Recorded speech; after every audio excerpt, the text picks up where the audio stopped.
sure if I'm on the map because I wasn't Oh, here. you are. You Oh, were, sorry. you were here I without being here.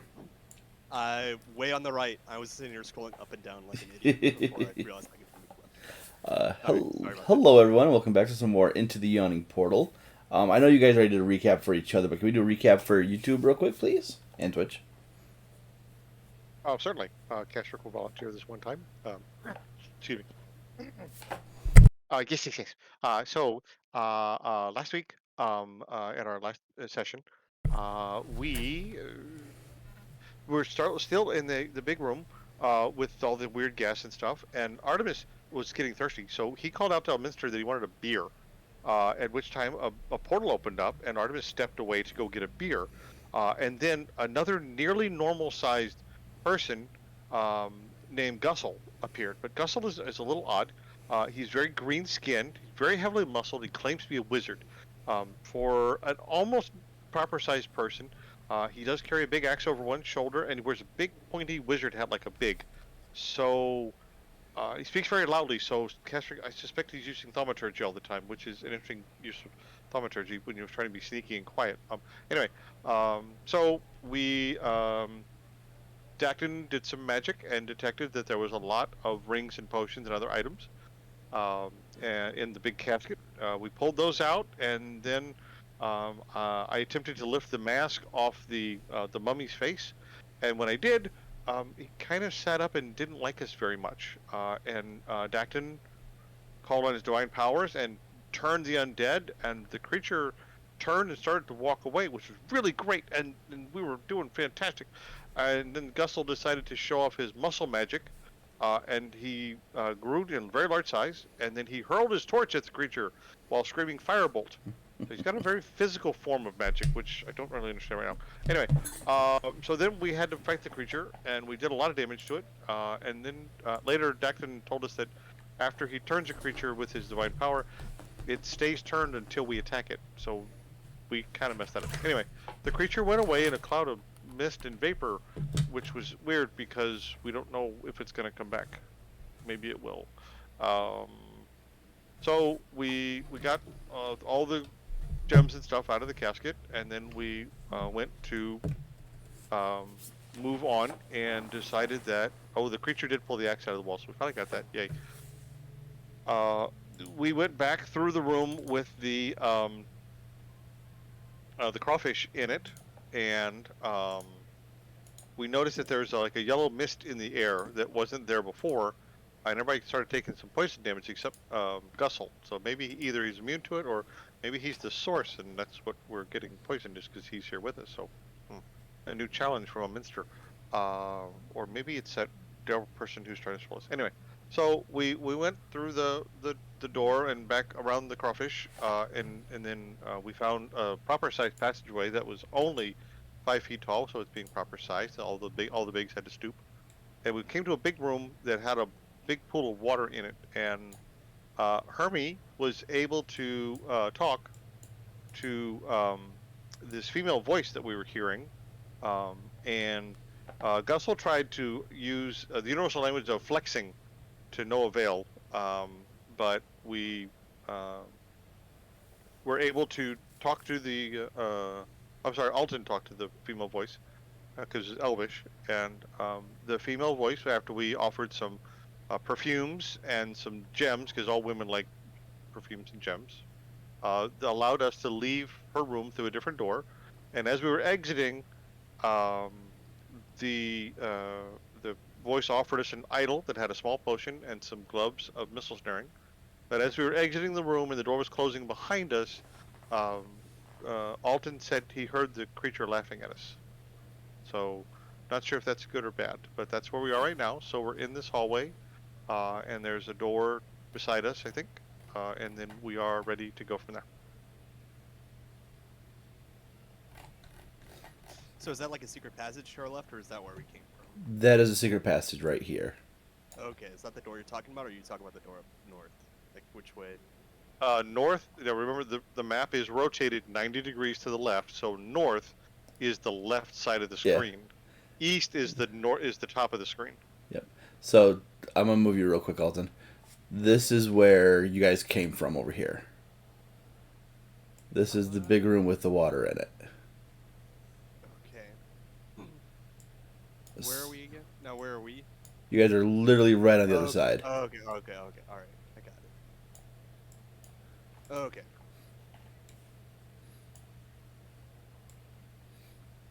So I guess we need to go. Yeah, so I forget who discovered it, but somebody discovered this secret tunnel. Secret tunnel!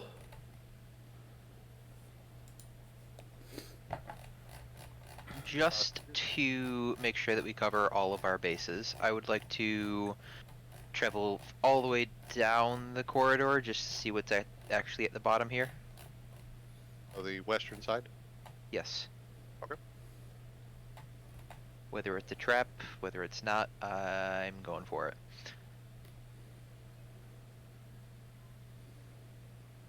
Alright.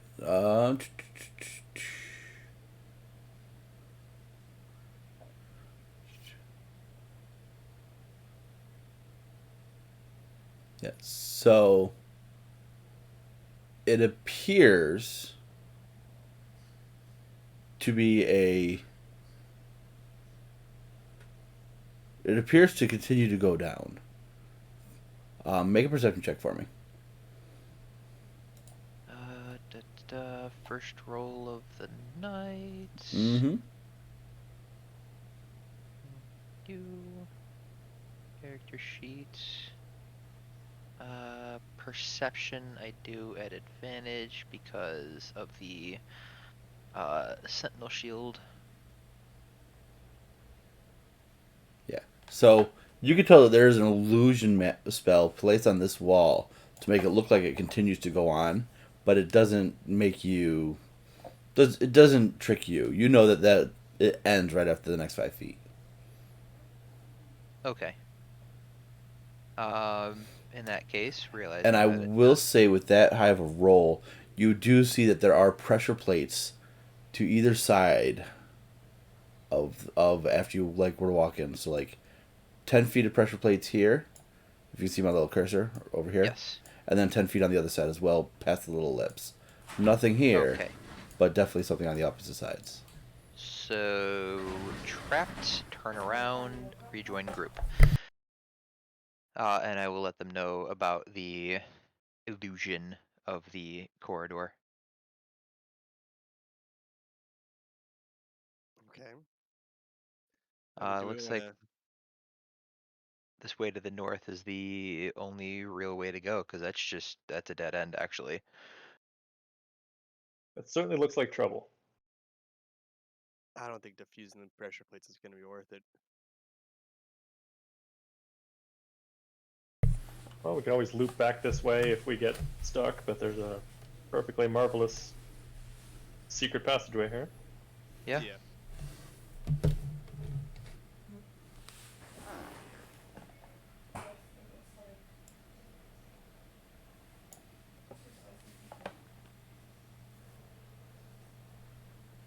Alright, so just going down the hallway. Let me give you some descriptions. The wall at the end of this corridor has a bas relief sculpture of a warrior armed with a spear and shield. The shield, which rests on the floor, resembles a sundial, complete with a marker standing out from the wall. Etched on the shield's surface are runes in Ulman script. The message... Oh, no, we can read Ulman, actually. I can pretend to. What does it say?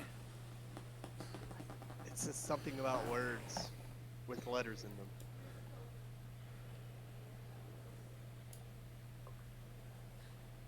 Yeah, detect or comprehend language is not one of my spells. Sorry. I will go ahead and investigate the shield. I mean, it might be like hiding some sort of lever behind it or something. I don't know. Okay, perception or investigation, either or.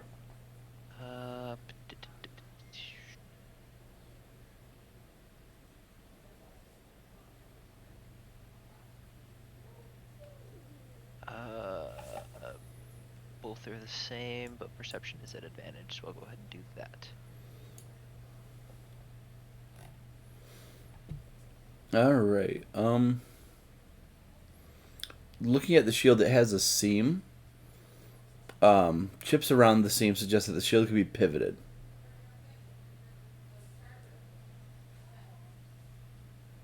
Okay. I will attempt to pivot it. You pivot it, and the door closes behind you. This door here. Why are you not clicking? Oh, because I have the wrong thing selected. Yeah, Castro barely makes it inside when the door closes. Sorry about that, Casric. I didn't know that would happen. No, yes. It's okay. We're all safe and sound. I guess that's locked behind us, so maybe whatever's back there will come through. You pivot it some more, the door reopens. Okay. As you continue on, oh, go ahead. Do we want to leave it closed so that nothing follows us? I think so. I think that'd be a good idea. Alright, then I will pivot it to close it. Okay. As you continue on down this corridor, hold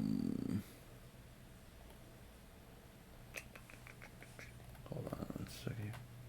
Yeah. This corridor is high ceilinged and decorated with sculptures mounted on the walls. Two corridors branch off from the main hall. You have the a narrow one to the east here, and then another to the west. The statuary that adorns the walls consists of 4 sculpted heads and animals. Each one is 6 feet above the floor and 2 to 3 feet in diameter.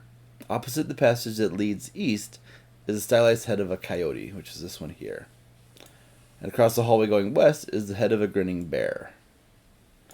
Near the south end of the corridor, the head of a bison is mounted on the east wall. And at the north end of the area, on the west wall, is what appears to be the head of an eagle with its beak open. Something shines from within the eagle's mouth.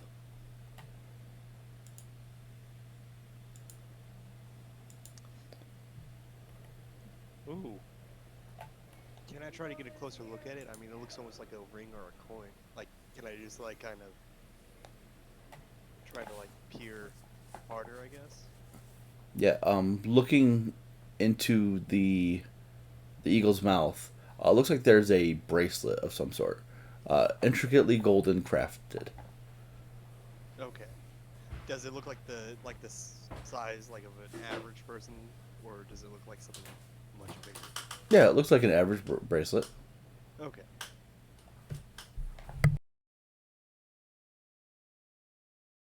Would you like Mage Hand to pick that up so you're not sticking your hand in there?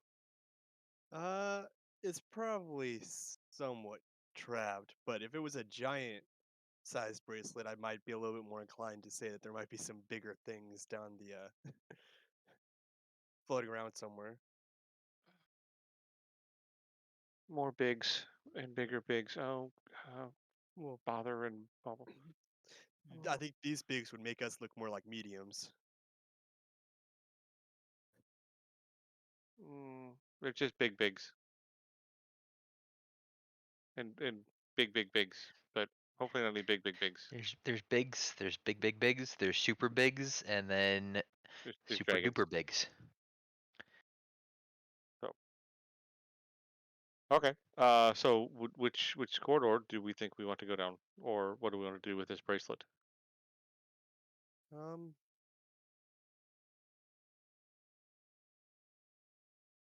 I mean, this corridor that goes, I guess, west is I mean, it goes pretty far down. Like, I got fairly capable dark vision. I can't see the end of it.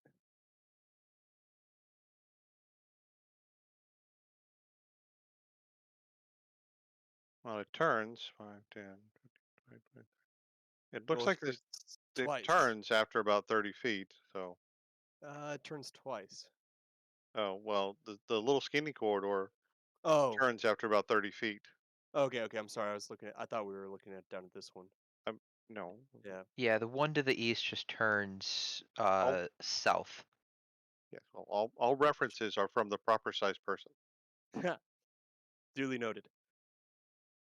Thought you would have picked up on that by now. So, That's how proper navigation is done. Anyway, I'm back. okay. So, do we go down the smaller corridor, or do you want to go to the larger one, or do we even go to the northern end of this one and see what's around that corner? I think that smaller one seems to loop back towards the direction we came, doesn't it? But I don't remember there being a door in that room, so I mean, it might have been a secret door, but considering that we came in through a secret door, why would there be two secret doors leading to the same way? Who knows how you pigs think? So I don't think that it would lead to the same Good night. I love you, corridor. buddy. Let's play WoW tomorrow, okay? We'll see. Good night, baby girl. I love you. Sweet Maybe dreams. it's something to sit there and look at and view, like for a trap or something. Like maybe it's a lookout post. Something Okay, well, small. but- that I love you. I don't know. If we want to go down first, let's go down first. All right. So, Patrick will now proceed west, corrected east through the narrow corridor to the corner to see where it goes, and it turns and then turns again. So, giving the DM, I have a B right back from the GM. I don't want to step over something I'm back. I'm not supposed to step over. Okay. So, You're haven't stuck, encountered honey. anything this far. Okay. Proceed and peek around the corner of whatever this next corridor is. As you peer down the corridor, a faint flickering light becomes visible. The light begins to move through the hallway away from you, sputtering and wavering just at the edge of your perception. There's a light down here of some kind. It seems to be moving on its own. I don't know what it's doing. What do you think?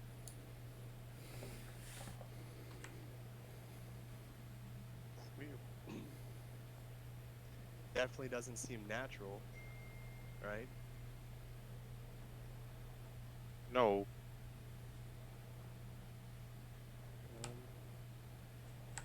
We could try to. Moving. Is it 5, 10, 15? That should be within dark vision range, so if something had been holding that light, we should have been able to see it, right? What was that? I'm sorry. Catherick has 60 feet of dark vision, so when he first came around the corner, that whatever would have been holding that light source should have been visible. Yeah, it was just on the edge of your perception. Okay. And then it moved away from you. Okay. You know how you see a firefly and then it disappears and you're trying to spot it again, Something similar like Okay, that. so something like that. Okay, so yeah, I couldn't see anything holding it, but it was very faint, and I didn't really get a good look. Do we want to follow it and see where it leads, or do we want to go somewhere else? I mean, we are kind of already almost down this passageway. Finish scouting out a little bit more probably won't hurt. Okay, yes. Do you want to go forward? Sure. What? Oops. Give me the bathing suit that's out there.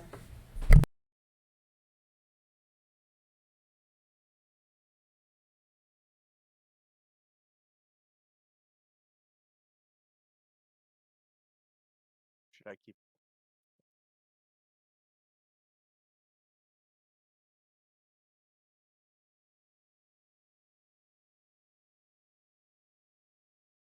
Oh, looks like there's a little weird hole thing.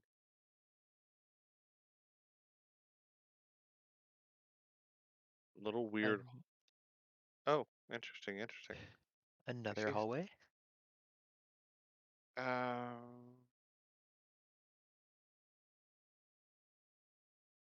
That's odd. Seems to be a funnel.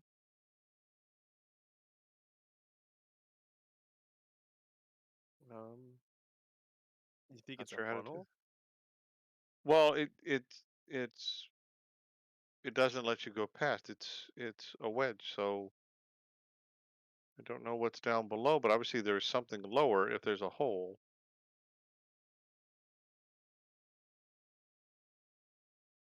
Um, I don't know. I think we have other things to explore. Maybe we come back to this later. I don't know that we need to go down that hole. 'Cause- Fair. Do you think they could shoot between those cracks there, though? Maybe this is a setup for an ambush or something like that. No. That light's supposed to lure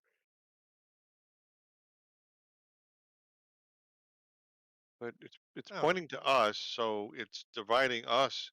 It's splitting the party. You should never split the party. Yeah. So, and the hole seems to be on our side. I So respectfully disagree. noted, and the gentleman may sit down. His time is up. So, uh,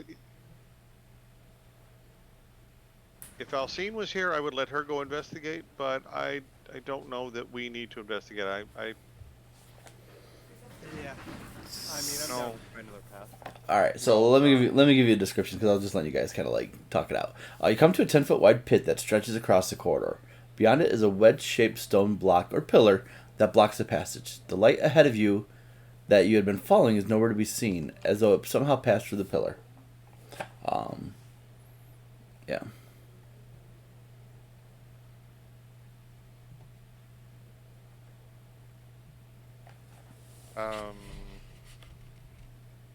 Now the pit is 10 feet across, meaning it spans the passageway. But how wide is it from our side to leap across to the other? 5 feet. So it's a running jump for Kashrik.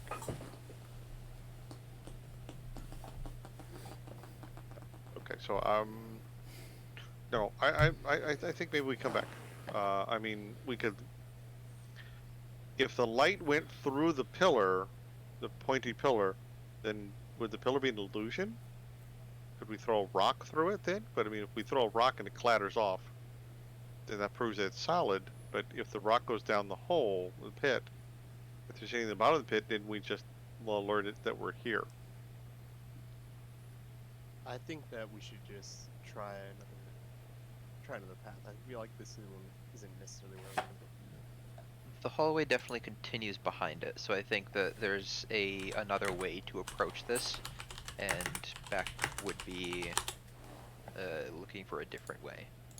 Okay, and if we find a pillar that we think we can start pushing, we would be cautious to not push it too far, because we might actually push it over the hole and then wind up falling in the hole ourselves. Well, I think that it's probably designed for people to be approaching from the way that we are. Because, like, you have the pit here, right? On this side, and then maybe on that back side is actually supposed to be like archers or something that shoot. Like, maybe that light is fake. So that you chase around the corner, and there's supposed to be people here to get you.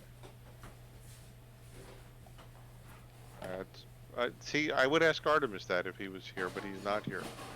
So, but that would make sense, and yes, that'd be good. So, okay, let's go back and maybe try the wide corridor, or, you know, we could go to the end of the big corridor, and then turn it again.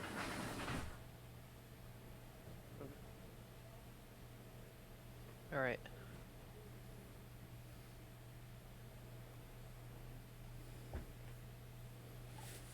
Okay, here we go.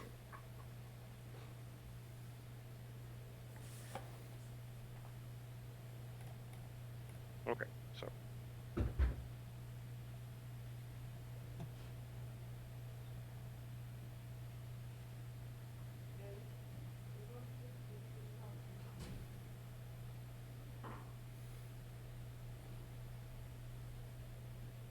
Hey, who wants to pick another corridor?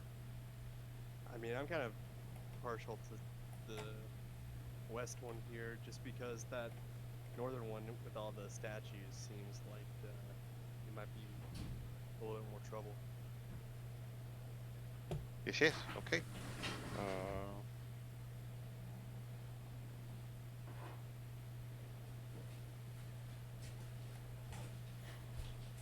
Hearing the yes, it's okay, I'm stepping forward. Big learning is taking place with the bigs. My dad would be so proud of me, and mom would probably be too. Many long hallways filled with traps. This is why the bigs go first. That's why you stand next to me. I do pretty well. Pretty lucky. Pretty lucky at catching them. Yeah, but also pretty lucky at saving out of them. Yeah, that's true. That aura.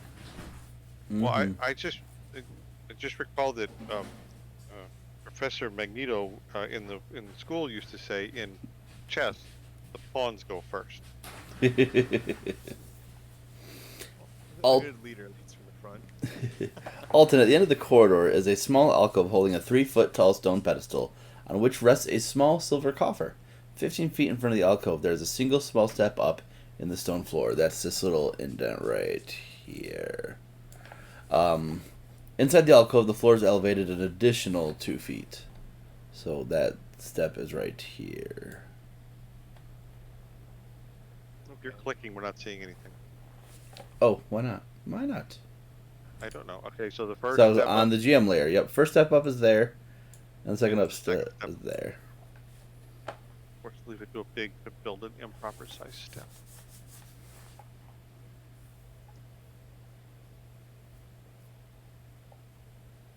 This is definitely not built to proper codes. Has this place really been? I mean, it sounded like there was only like one hallway you thought was. Well, given big standards, that's fine, but now we've definitely exceeded proper size codes. There are only so many exceptions that can be made before the building permit would just be rejected entirely by a proper architectural committee of review. Do we want to try to get up close to it? I mean, we were struggling to read the language earlier, so I don't know. Trying to get up there and read will really do much.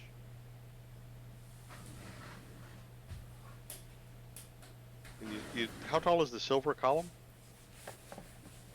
The silver coffer? Yeah. It's just a coffer that's on top of a pedestal. Oh, okay.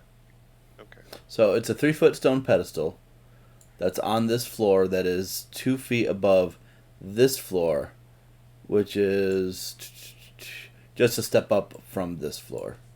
So it's like up, up, up. But you can, this is at the big's normal height to grab. Yes, obviously. Oh.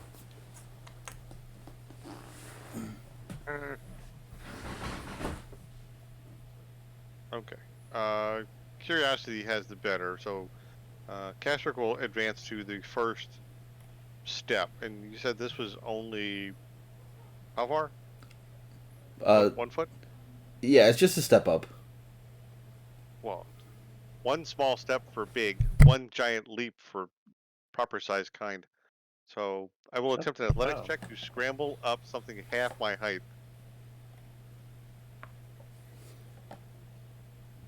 Clicking my character.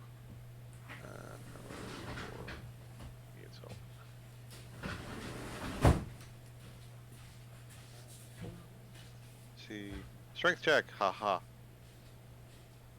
Yeah, it's easy enough to do for you. Hold on. So up here now. Great. Mm-hmm. Well, now I'm in range of mage. So okay. So I didn't know. And was there anything here or here to the sides of this thing? Or No, that's just an like the alcove sides built? of the alcove. Okay. All right. Let's see. 5, 10, 15, 20, 25, 30. Okay. So What for your room again? without scrambling to try to climb the highest layer, back up, and I can mage hand that coffer open if anybody wants it opened. I mean, if it doesn't look like if you open it, you can see what's inside it, or are we gonna have to go up and try to? We're going to pull it down. It's at the height of a big. How am I supposed to see up that way? Have you not been adventuring with me for a while? Do you not know me? We gotta get you some form of like levitation. Well, if you'd all come down to proper height, I'd be fine. This is my lot in life. You know, walking around in a world of big belt buckles. Okay, so like I said, I can mage hand it open from here. So if anything happens, immediate vicinity, that's fine. I'm also not no longer standing on that. Taking my pillow? I'm down on corridor level. So if you want it open, I can open it. I can then reach in and blindly grab whatever may or may not be the contents. Or I could just dump it over and see what happens. feel like if it's on an altar, like I mean, it almost feels like I don't know. I know it feels like an altar somewhat. Like I feel like it's kind of like in an elevated position for a reason. Oh, I agree. This is a temple of some kind, so I'm suspecting it's something of importance because it is whatever is inside it is in a silver box on a pedestal with some kind of series of steps leading up to it. And we just left the great big guy with the axe who turned into mist. So, wondering maybe and looking at Alton going, is this undead stuff? I can give it a shot, see if it is, but I'm not 100% sure. Like this doesn't sound like normal undead stuff. Like this sounds kind of like. Do you think it's like an urn or something, or? Well, that's a thought. I can, if you Because give like, me if it's give me just 10 an minutes, I mean, I urn, can cast detect magic on it, as a ritual, so it won't oh, cost me a spell slot. let's see. I think Casric made it that divine far without getting smashed by something, so Dacton can go closer and do a perception. I can try divine sense, but I feel like it's gonna proc too much. I understood. So Because just I think asking. I just get a total number in the area. Like it won't tell me. I don't think like it'll identify that thing. Let me Okay. double check it. It's Like I said, if you want, you're a 60-foot oh no, so pulse. I know the location. Right. No, I mean I can give that a shot if we think that it is. Okay, but I mean, I don't know if Yeah. the contents would necessarily be something to be concerned with, but Dak, nice job. Plus a guidance on myself. I can't actually see what I rolled already, so. Yeah, no worries. So you got a 22 for your perception check. Alright, so just general perception of the area of other pressure plates, things that spin, any signs of danger, kind of. You're doing that from where you're standing now, right here. Next. Yep, that's, Okay. that's Next to as the alcove? far as I was willing to go. Okay. Yeah. Looking around, you don't see any pressure plates or traps from your particular area. Hold on, let me double check something here.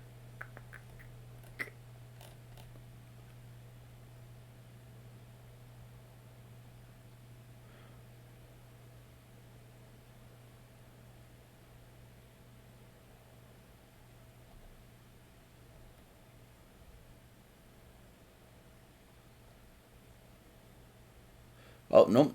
I was wrong. You notice a little metallic glint coming from a hinge that runs across the full width of the floor from here to here. Okay. So, like, right in front of you. You're kind of looking around, you happen to look down, you see, like, a little glint of a hinge.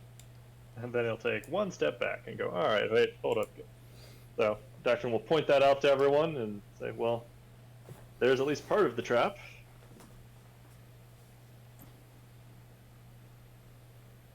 Okay. Oh, interesting.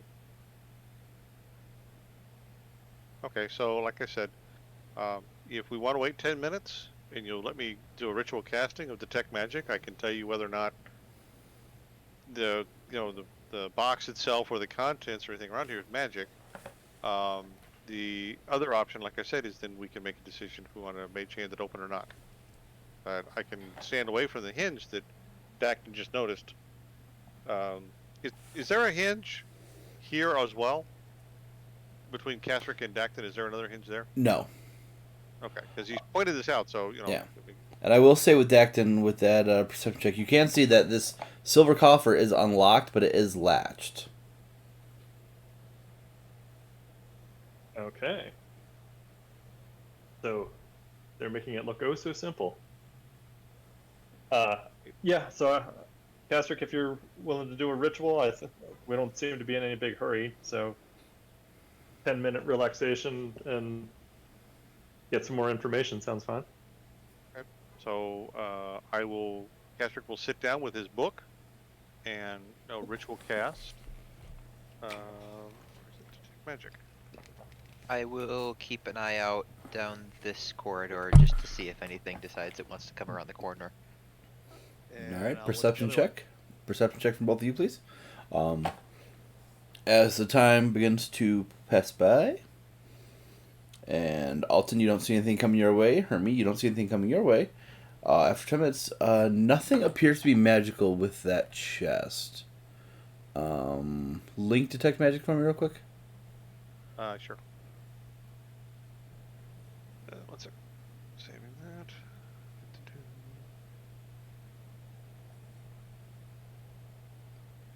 Spells and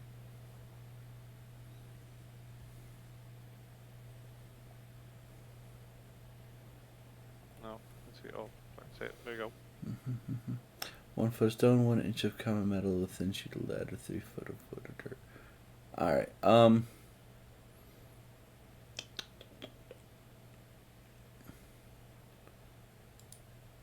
yeah, I will say you don't detect anything magical at all coming from within the coffer. Or the coffer itself. Okay. And other than the normal glow of the party members' magic items, there's no other indications. Nope. Okay. And you had that I for can, 10 minutes. yes, I will, and I will maintain concentration. So, okay. So, nope, don't detect anything. I'll put away my books and little candle I had lit to, help me with the concentration of the ritual. So at this point, Dacton, if you want to back up a little bit, I will go ahead and mage hand the latch first, and then see what happens, and then the lid, and then see what happens. Alright, I'll back up to the main hallway. I'm just working on the map went and reset on me. There we go. I'm getting there. Click and drag, click and drag. It's all about the There we narrow go. feet. Okay, so Casper is at 25 feet, so it's within mage hand range. You lift up, open the lid of the coffer with your mage hand, and inside the coffer is a strange copper figurine, narrow, with fins, looking somewhat fish-like. Written on the side of this figurine are strange runes. On the slimmer end is a small arched square panel. Of the figurine. Yep. The figurine has like a little panel on it. Okay. Think of like will- the world's best grandma trophy in Ant-Man 2. Okay. Cool. If the figurine weighs less than 5 pounds, the mage hand can pick it up. The figurine weighs exactly 5 pounds. Let's check mage hand to make sure. It's a struggle, but the mage hand is able to pick it up. Okay. Bring it to me. You now have this copper figurine. Whew. Okay, and then so take a deep breath, face the base plate away from me, and twist it, or try to flip open the little black thing to see if I can open a little compartment on the figurine. Yeah, you open the small panel, revealing a hollow inside, and which is a wall of just lighted colored beads. Do they pour out? No. Interesting. So can I look through this like it's a telescope or those kaleidoscope thingies? No. Is there a picture of this thing? No. No. You're very negative right now. I am. I apologize. Yeah, it's okay. Okay, so I have a fish-like a statue of some aquatic creature.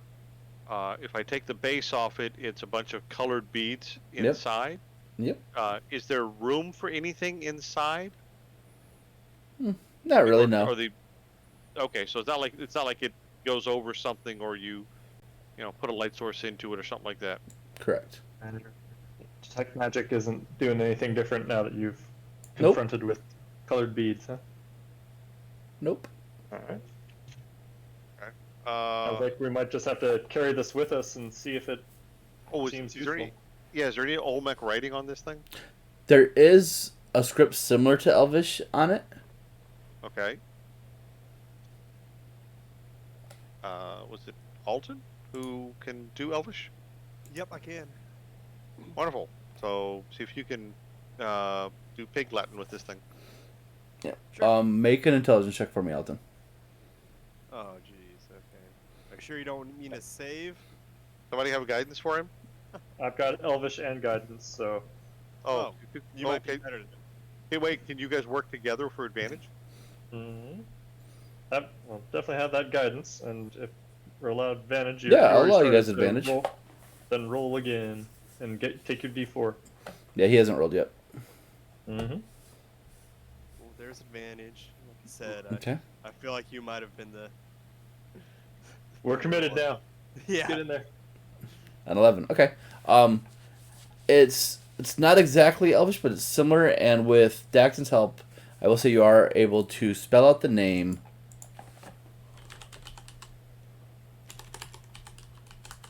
Line draw. Line draw. Oh, I'm sorry. I read that so wrong. ILNED. I'm sorry. Yeah, ILNEDRAW. Draw. Yeah, Ilnadra. Oh. It didn't make sense for it to be two capital I's. So I'm. Okay. It's almost like I just woke up not too long ago. Do you speak Olmec? How do you know it's not too capitalized? You know that's fair. And what That's if it's fair. double L, like with a Y sound is Libra. I mean, let's not, I mean, I'm not that I speak Elvish or anything, but I'm just saying, you don't speak Olmec either, haha. So let's move forward. Caster's talking. I'll be right back. Oh, really? Is that the excuse now? Just because Casper starts talking, everybody suddenly gets a 5-minute break? Like I'm supposed feel to like sit here you're- and just entertain all the people watching Twitch because they're gonna, end the stream because they're gonna be so fascinated that I'm gonna sit here and talk and wonder exactly what's gonna come out of my mouth. I mean, do you even know what's coming out of my mouth? I don't even know. Do you understand the words coming out of my mouth? No, nobody really understands. I'm here to talk all the time by myself, and no one seems to think. Is anyone listening right now? Is anyone listening? I mean, if somebody's listening, please, say Got something. a Wait, question oh, for you. I'm marveling at the rush hour reference. Thank you very much. So what if that is two L's, but it's not because of the language thing, but because they like LL? Ladies love Cool Well, J. you know what LL Cool J stands for, right? Ladies love Cool J. Yeah. I mean, I just You're don't not know if listening, people you're might not be ripped listening. on LL. I'm back. Oh, I mean,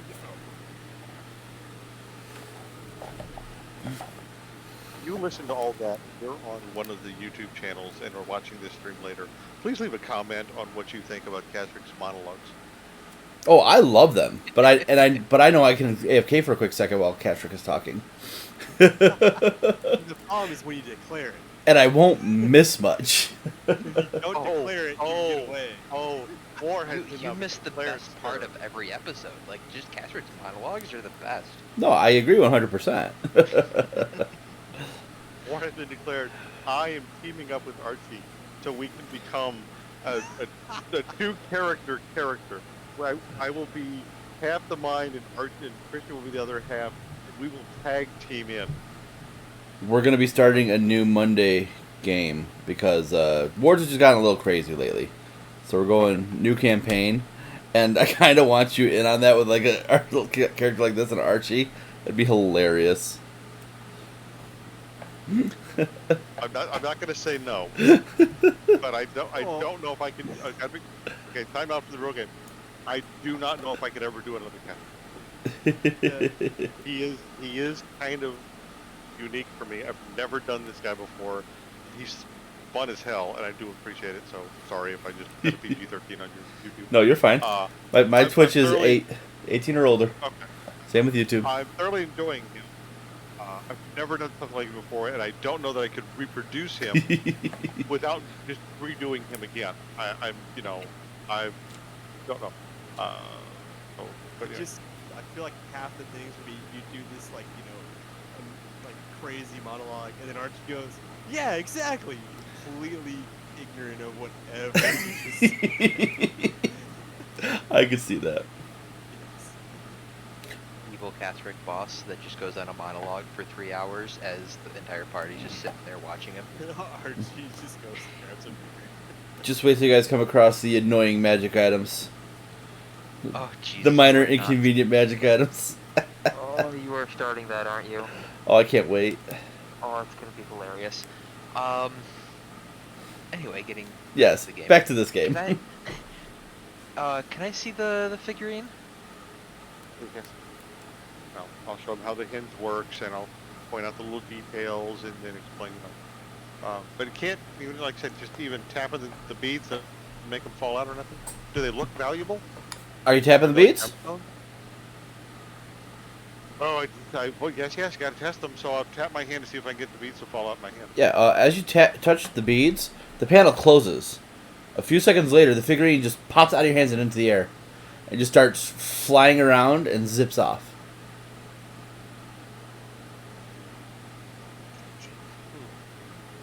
Weird for not being magical, but okay. Yes, because I still had my detect magic up. Alright, I mean, should we just follow Wait. it? Like, see if we can try to catch up with it? Which way did it go? Did it go It went to right out the it went to corridor? the west currently. So it took a left. It took a left and went down on the map.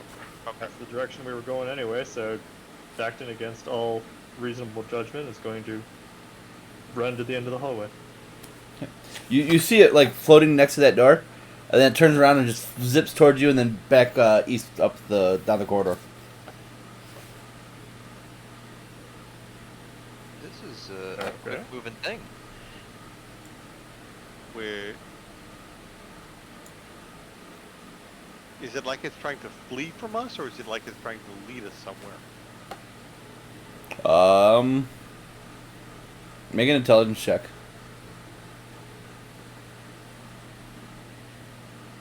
Let me find this and get my character sheet up so I can roll this check with guidance. And nudge. Yes. You, That was a yes for you may- guidance. you may have your guidance, yes. Thank you. Okay, so rolling intelligence with guidance. So, She was trying to think of smart aleck comments about trying to, figure out the motives of a flying statue. 18. 18. All right, with that, you're not entirely sure if you should follow it or not, but it's with that intelligence, it's probably like a false lead, a red herring, if you will. It's a copper colored statuette. Copper-colored herring. Aquatic type creature. Yeah. Yeah. Man, we had a mysterious light try to lead us somewhere. We've got a flying little statue that came out of a trap situation that's trying to get us to do something. There's lots of prompts to just start running around here. There's a door down here. There is a door, so, yes. So let's go to the end of the corridor and see what we shall see. Nothing popping, so Catherick will walk forward until the door is at least within his detect magic range. The door is not magical. There are no magical traps on the door either. And presume, what is the door made out of? It is a massive bronze door. Massive to Castric, I should say. It's a big door. Okay, well, since Gussel doesn't seem to be pulling his weight today. Looking around, Gussel's gone. Gussel's not there. Trundon's not there. Gussel's not pulling his weight, so Castrick will just have to do a little stretching exercise. Warm up the old pecs. Check the hammies. And go lean on the door and try to push it open. Okay. The massive bronze door, as we go into our dynamic lighting and get rid of the door, opens up into a grand chamber. This place is filled with rubble and life-size statuary, much of it broken. Standing in the ranks is an army of clay statues in what must have once been an impressive array. Now half of them are fallen and crumpled. Near the door are spear wielders. The door up here to the top. Let's go into the. So, Perhaps 20 of them, outfitted only in scraps of leather now. At their feet lay obsidian spearheads and bits of rotted wooden shafts. Behind these figures are archers in a scattered formation. Few of them remain standing. Their arrows are gone, but they hold laminated bows, dried and worm-eaten. Farther into the room are figures of warriors with war clubs, hand axes, wearing scraps of lacquered leather, sandals, and caps. Beyond all of this, in the north end of the chamber, are a group of statues that must have been an honor guard. These warriors wear feathered robes and headdresses and are armed with pitted bronze spears. Each of these figures wears a breastplate of shells. They are standing near a domed structure. The stucco dome has no apparent openings. On the east wall of the room are 2 carved stone columns flanking the remains of a covered sedan or litter, with statues of attendants standing nearby.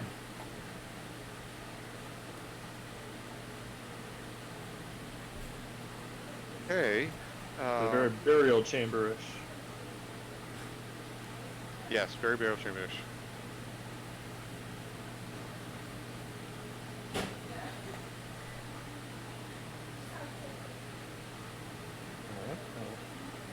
Action was step just inside the door. Does he die? No. Thanks.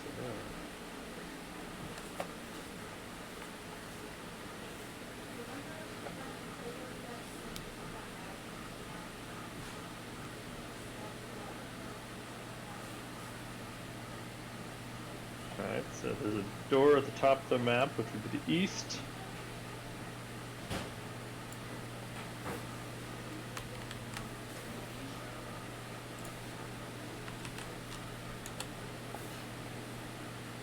Thank you so much for that description. Alright, So much. there's a whole lot of statues in here. Anybody There else are a coming? whole lot of statues in here. Yep. I posted a Yeah, note for so there's everybody in the general chat. Oh, that's cool. I didn't even realize that. So since we're dealing with copper herrings,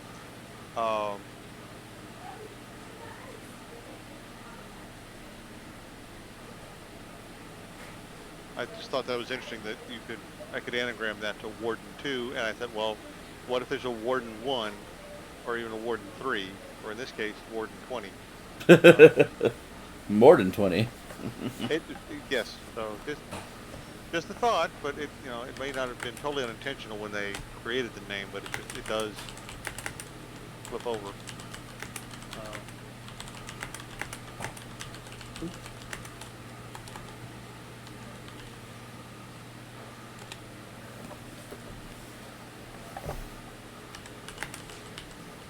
Alright, and then at the north side, that is the giant stucco building that has no apparent entrance. Yes.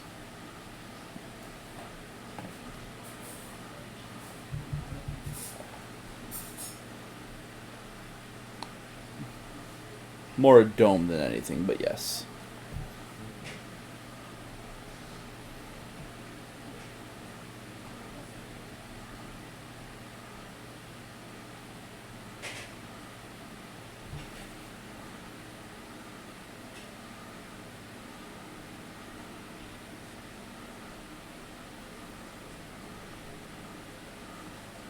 Okay, there seems to be only one obvious path to get toward the stucco, which is interesting.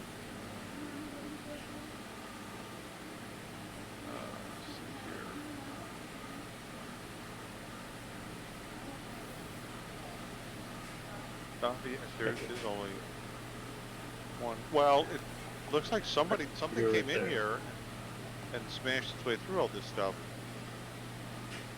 for some reason. So neither Hermie or Alton has received any kind of negative reaction. Casper will take a shortcut and go this way. Yeah, nothing happens. Now you said the archers have they've run out of arrows. Are there arrows on the floor as though they had shot at something else? Because I mean, this is not a precise formation. There are gaps and holes in it. making, paths, so to speak, does it? Because something had to come and smash all these things. Yeah. Do they look like something, struck them and they broke apart on impact, or have they just kind of fallen over because of poor workmanship after who knows how many years? Perception or investigation. We're getting. And detect magic isn't lighting off anything, huh? Nope. Oh, the Daxton's away from you. Yep. I'm all the way over here. You're no help whatsoever. Okay, we'll go investigation. I'm trying to. Yeah. So looking around, it looks like something just hit these things, maybe like a bludgeoning type weapon, and they're just destroyed. You don't see any arrows, like, in the walls or nothing like they've been shot. They're just gone. Okay. It looks like it could be either a combination of time and something hitting the statues, or just time. So, Okay. I guess we'll say. Where are the honor guard statues? Are they Around Dacton at the always moment. here? Yep. Okay. Because I am kind of fascinated by the feathered robes, and I kind of want to makeshift myself one. Okay. But then again, the idea just pops into my head that I can change into an Aarakocra, which you realize it pops into his head, and almost subconsciously he transforms into an Aarakocra. And then he realizes, oh, nope, didn't mean to do that, and then transforms back. Yeah. Did you copy the plumage as to the outfits?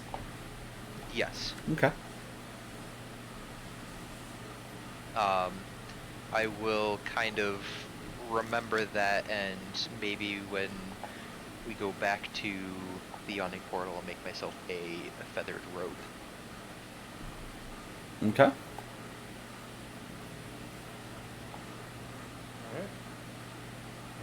Alright. We'll go ahead and weave through the statues to get right up against the outside of the stucco here and give it a good hard look. Okay. Perception, investigation, whatever you're trying to do. And tell me what you're trying to glean from checking this thing out. Yeah, let's see. Let's go with...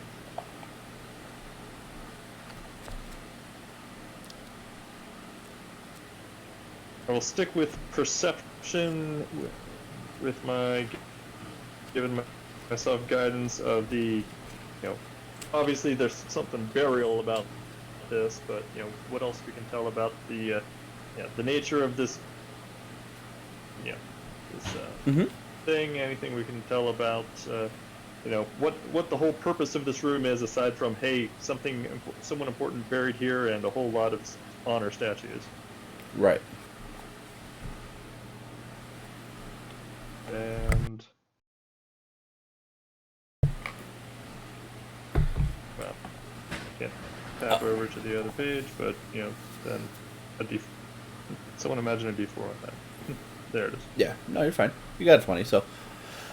So looking around, the honor guard is definitely honoring whatever was in this cairn. The cairn itself is a dome, and it looks weak. It looks like, you could, if you wanted to, you could bust through this in a fairly short amount of time with, some bludgeoning stuff, you know what I mean? Probably only take about a minute or so. Master, Any language or iconography or anything Nope. that's noteworthy? Or Nope. Patrick walks close enough that he gets the cairn within range. Is anything in the honor guard lighting up because of the detect magic, or anything in the cairn itself? Nope. I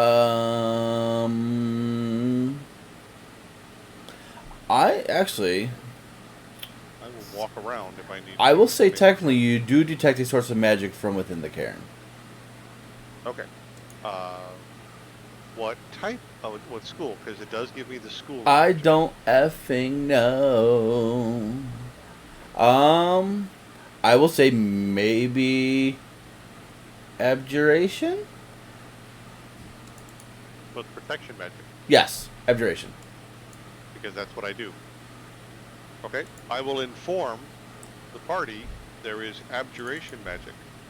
Yes, yes, yes. Protection, yes, yes, yes. Of some kind within the dome. Yep, never mind. So, delicate stucco structure, probably hiding a burial chamber of some sort with protection magic. Well, yes, but I mean, your shield also has the same class of detection of abjuration magic on it because it is protecting to you. Pretty sure that's what Sentinel Shield is.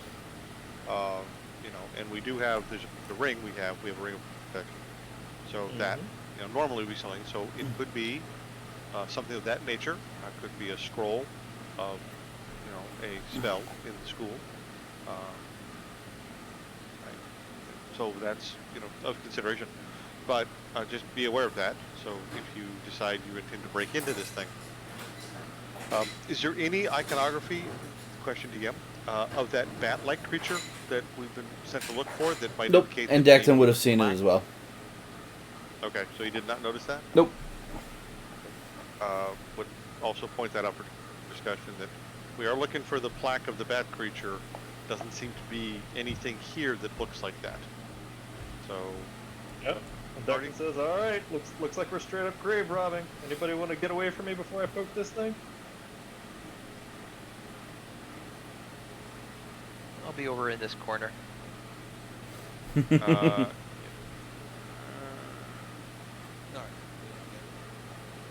Duncan Yeah. says, "This is probably gonna hurt," and he charges his shillelagh and jams it into the side here and gives it a smacker.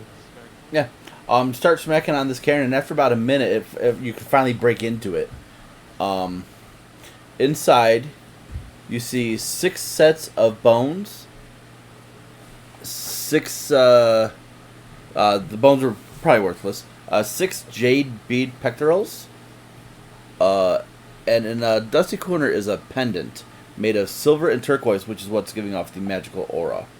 In the center of the floor of this cairn is a bronze and chrysoprase lamp set into the stucco. I'm sorry, there's bronze and lamp stuff where? There's that. Oh, okay. Chrysoprase. Yeah, whatever. So I will inform him that the pendant is what's giving off the abjuration magic. Mm-hmm. All right.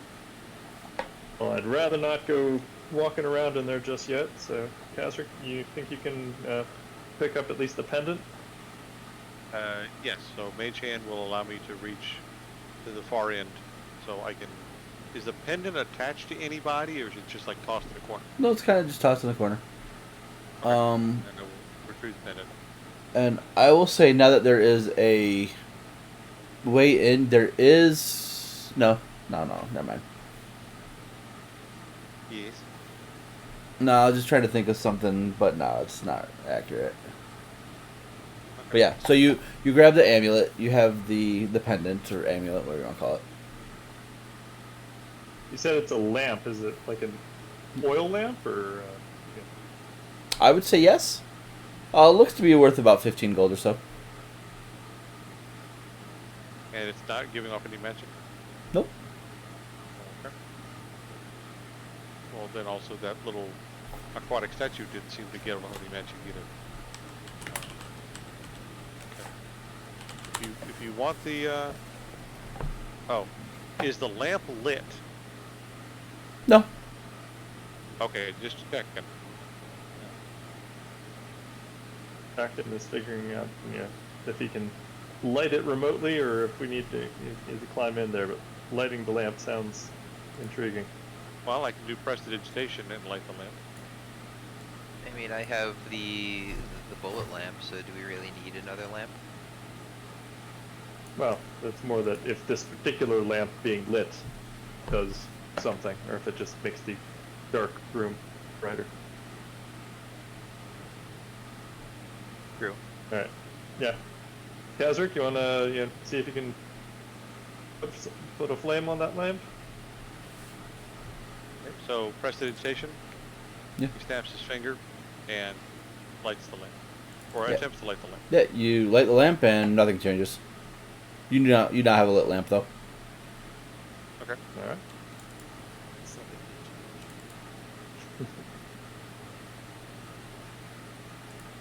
Did we pick up the jade, or we found what we think is important here?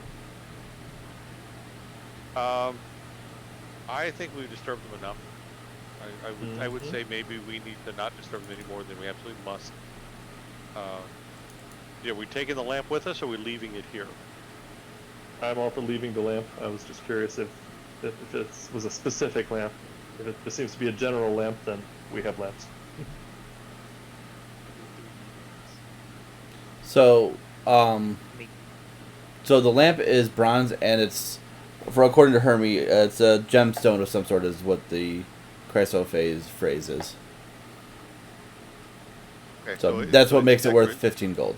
It's a beautiful lamp, I guess we'll say. The Tiffany lamp. Yeah.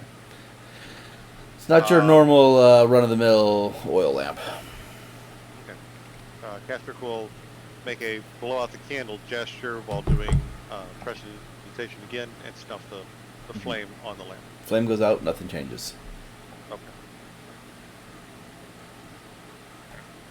Anything else in here, or shall we proceed to the other door? I think we proceed to the door. I'm done. So we've kind of messed this place up a little bit. He's gonna have to go. Castrick feels like he's gonna have to go and say a few prayers, make a couple offerings at his temple of worship when he gets back to I guess Waterdeep.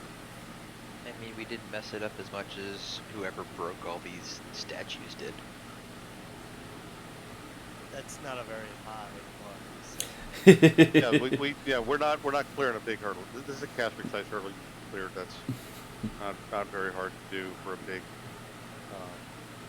Although the fact that you guys didn't break more, that was impressive. So we're gonna give that.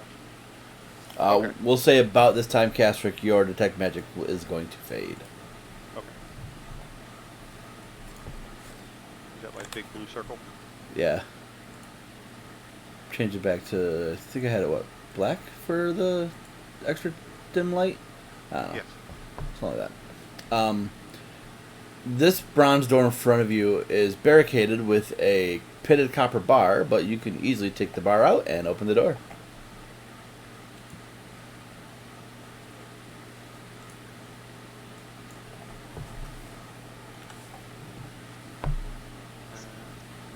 Our side, that means that we're on the other side. It's keeping people from coming in this way.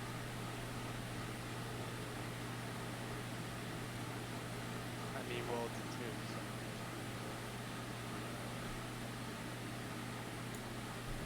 so. And we got in here through a secret door, so that's how they got out once they sealed everything up.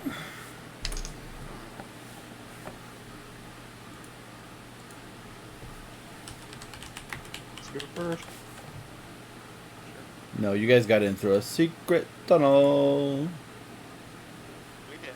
And that's how they got out. But if you couldn't find that, you wouldn't be able to get into this place. So okay. They got out. Where are the guys, the statues? Well, but then who's the last one? No one. Someone else went, found it, and made the secret tunnel. The statue. It's of tourists.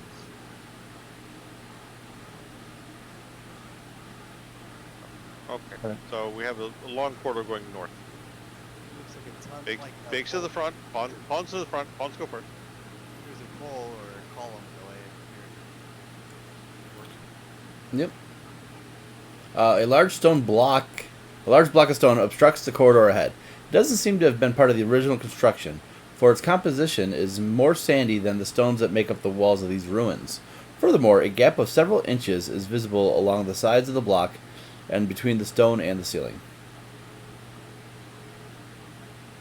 How many inches? Like that's not enough for me to fit. Yeah, no. Wait a minute. It's definitely stone. It's not anything else. Yes.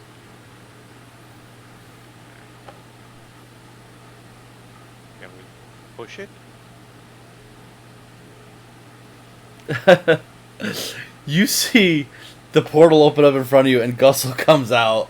Because you guys need some strength for this. Ah, no faith. I'm going to give you the exact description that is given to me. I mean, he's not wrong because I don't have any strength, but I mean, at that point, I would just throw a fireball and blow it up.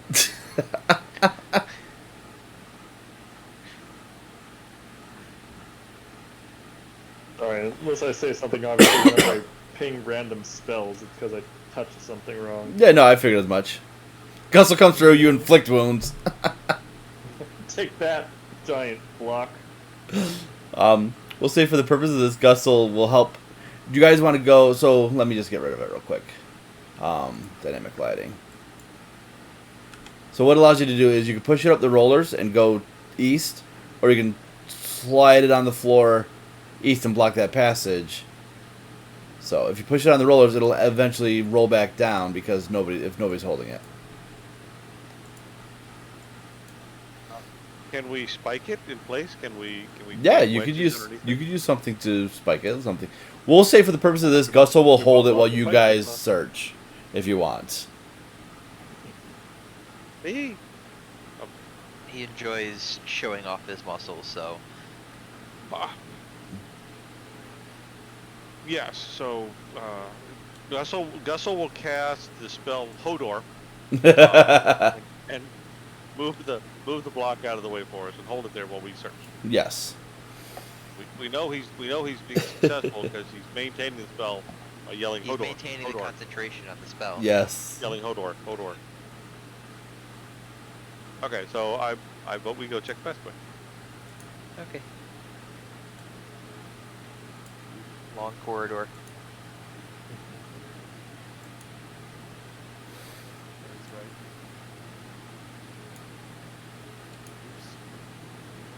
Breaking the fourth wall. See how you are.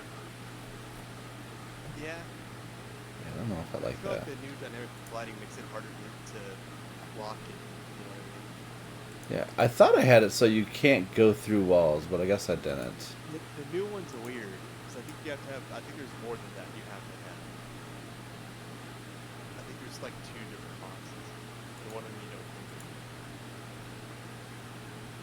Yeah, I don't know. I'm not worried about it. Oh, excuse me. At the end of this corridor is a door. Surprise, surprise.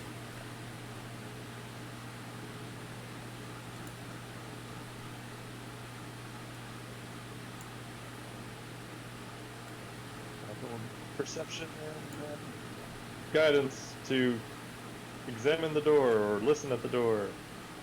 Whatever I'm percepting. Okay. Alright, so. Yeah, I don't see any. Oh, that's a nat 1 for a total of 5 plus 7. Or no, that's not 7. So roll d4.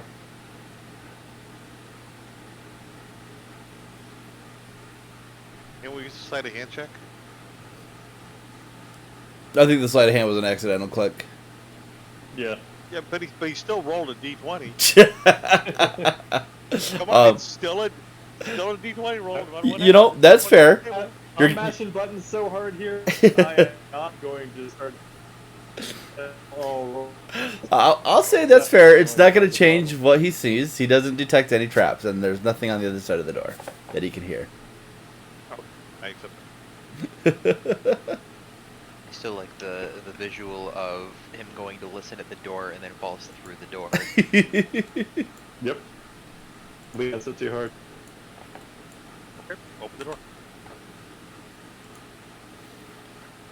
The doors bordering this lozenge-shaped room are made of heavy bronze. Colorful glyphs Oh, are scribed on the eastern wall. Oh, wait, hold on, I'm sorry. Our colorful glyphs are scribed on the western wall. There are 2 sideboards against the walls to the east. In the middle of the chamber are 2 stone divans, each with a human figure stretched out on it. Between the divans is a low stone table holding a flask and 2 goblets, all made of crystal. In the bottom of the crystal flask is a quantity of silvery dust. The figures on the divans are a male and female, each about middle-aged and perfectly preserved. They are very still, dust-covered, and apparently dead. Their bodies are covered with dry snakeskin. The female wears a silver bracelet and holds what looks to be an ivory wand. The male has an amulet of electrum resting on his chest, inset with a red stone of considerable size. I'm going to go back. Castrick looks around real quick to find out to see if there's any of the bat creature iconography. There is words that you do not understand. There are glyphs. Okay.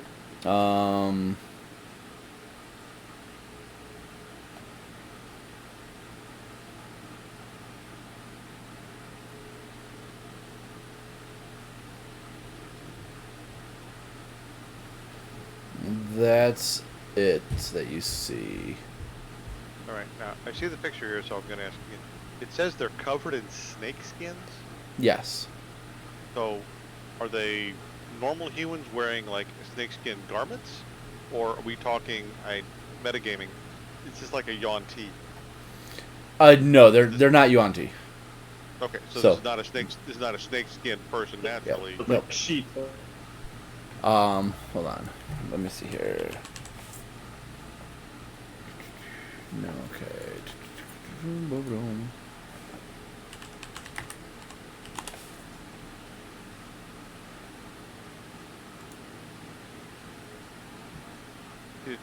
I don't know. Do you two guys can you bakes read the glyphs? Is that enough Elvish for you guys to read again? I could try, but I'm not Yeah. Yeah, okay, it's no. the same. gonna doubt it. You wanna give it a Yeah, shot? it's the same writing that you've seen before that no one really can quite read. It's a language you guys don't know. Slightly elvish. It's the one that nobody actually knows. Yeah. Okay. Well, Hey, Fish, how you doing, buddy? Fish hasn't been feeling well, poor guy. Oh, good luck getting healthy soon, Fish. Okay. Well, I have a funny feeling. I heard about this story of these 2 bigs that fell in love, and they drank poison together because they loved each other so much that they didn't want to live without each other. And then the one big thought the other big was dead, so he took poison. And then it turns out she wasn't dead, so then she took poison. So bigs make really bad decisions, especially when gambling and alcohol are involved, and they seem to do those all the time. But I've talked about that before, so I'm not going to get into it. That's really kind of what got us all mixed up in this mess again. Keswick looks up in the air, like looking around to see Elminster paying attention to him. well, wait a second. Didn't they look kind of sneaky? And aren't there are demons here too? Wait, are they No, divans? that's- It's a I- divan oh, or a Man, demon? or I thought he said demon. No, He divan. said- A divan. Yes, they're laying on 2 divans. My pronunciation not so good. Oh, Yeah. my so bad. That changes a lot of things. I said heard divan, demon. but if they're divan, like it's like pecan and pecan. Well, Pecan, what pecan. is the other one? Because They're both the same. One's male, one's female. no. I thought you said demon, Oh, not What divine. he's saying, a divan is one of those, I think the Roman couches, kind of raised on one end. Okay. That makes sense. Sorry. I thought No, you said it's okay. demon, and that changes the mental image in my head considerably. There's 2 demons laid out. They both have humans laying on top of them. Yeah, it's like, wow, that's pretty trippy. And I'm like, so like, how do you want to? Because I kind of just want to kill the demons. All right, I don't really want to kill a couch though. Yeah. Okay. 2 other tables here, real quick. Gastric, see what's on either of these 2 tables. there's nothing on those tables. Okay. And then the bride's silvery flask is here in the middle. Yep. Are they? I presume there's 2 cups. I thought I heard, but not sure. Yeah. Okay. So all right. So 2 dead bigs. She's holding a wand of some kind. He has a large gem. Yeah. So hold on. Let me just. If you guys want to give me another These 10 descriptions are minutes, let so me- crazy. So let me just grab They this. are.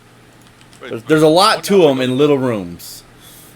there's no demon in them, so it's just important we weren't going to fight a creature of the hells. Yeah. There's no liquid in the cups or the flask. Okay, there's no liquid, but there is silvery dust. Yes, there's silver dust in the So- flask. Theoretically, somebody might be able to reconstitute that into whatever they were drinking. I mean, with water, probably. What if we it's a know that fine they're- wine? Why would you? What if it was a fine wine and this was the last drink they had and then they finally passed away? I mean, you can't just go adding water to everything. Oh my God, I'm not even an alchemist. I know that. I'm sure there's some alchemists who would. Now think about that. If it's a really fine wine and it's dried out over time, but when really good wine is sold, they sell for really expensive stuff. How old would this wine have to be, and how much could we sell this for if we were to bring this back and sort of reconstitute this? Now think about that. I mean, everybody says, "Oh yes, after Chateau Neuf de Pas de Craghammer," I mean, that's really, really expensive wine because you can only get it so rare and hard to find. And not that really dwarves ever really grow wine leaves or anything, but some do anyway. But think about that. We could bring this back. This could be like a really, really rare bottle of really, really old wine. This could be worth some stuff. We could give toast to everybody and let everybody drink and share in the contents. Wouldn't it be great? Do they have a spell to reconstitute wine? I lost my internet connection there for a minute. Did we hear that I said that I was just going to cast Detect Magic with a spell slot here? Okay. Nope. Um, But okay. casting detect magic. Nothing comes off as magical in this room, Including fancy bracelets and wands and all sorts of stuff. including fancy bracelets, a wand, a amulet. Yeah, no, nothing is magical. No? People are very good at having their magical items not read as magical. Gold magic.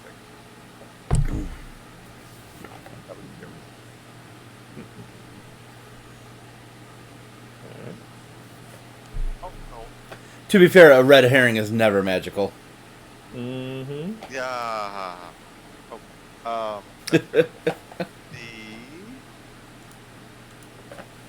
Unless someone's going to tell him not to, Catherick's going to collect the crystal flask. Does it have a stopper?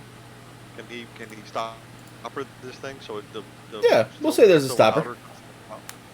So I can collect that and take it back, and we'll figure that someone can reconstitute this stuff, and it might be worth something. They're gonna add water to it. Then you shake it up. Put some powder into it. And you would have ruined a perfectly good wine. Oh my gosh. You just no. There's no reason with you big central. Oh my god. Oh my god. Is that how this works?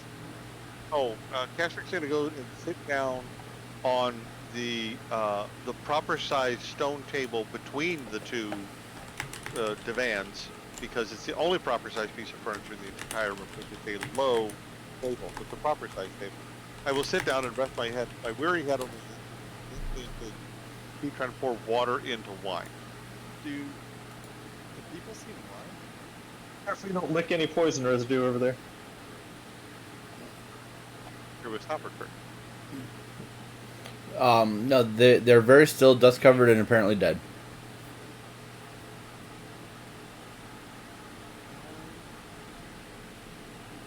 Is there like any like sheets or something like that or anything? They're covered in snakeskin, but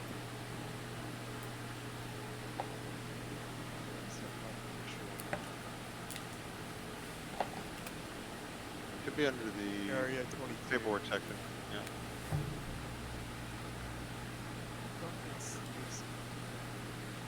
I feel like we should do something a little bit more.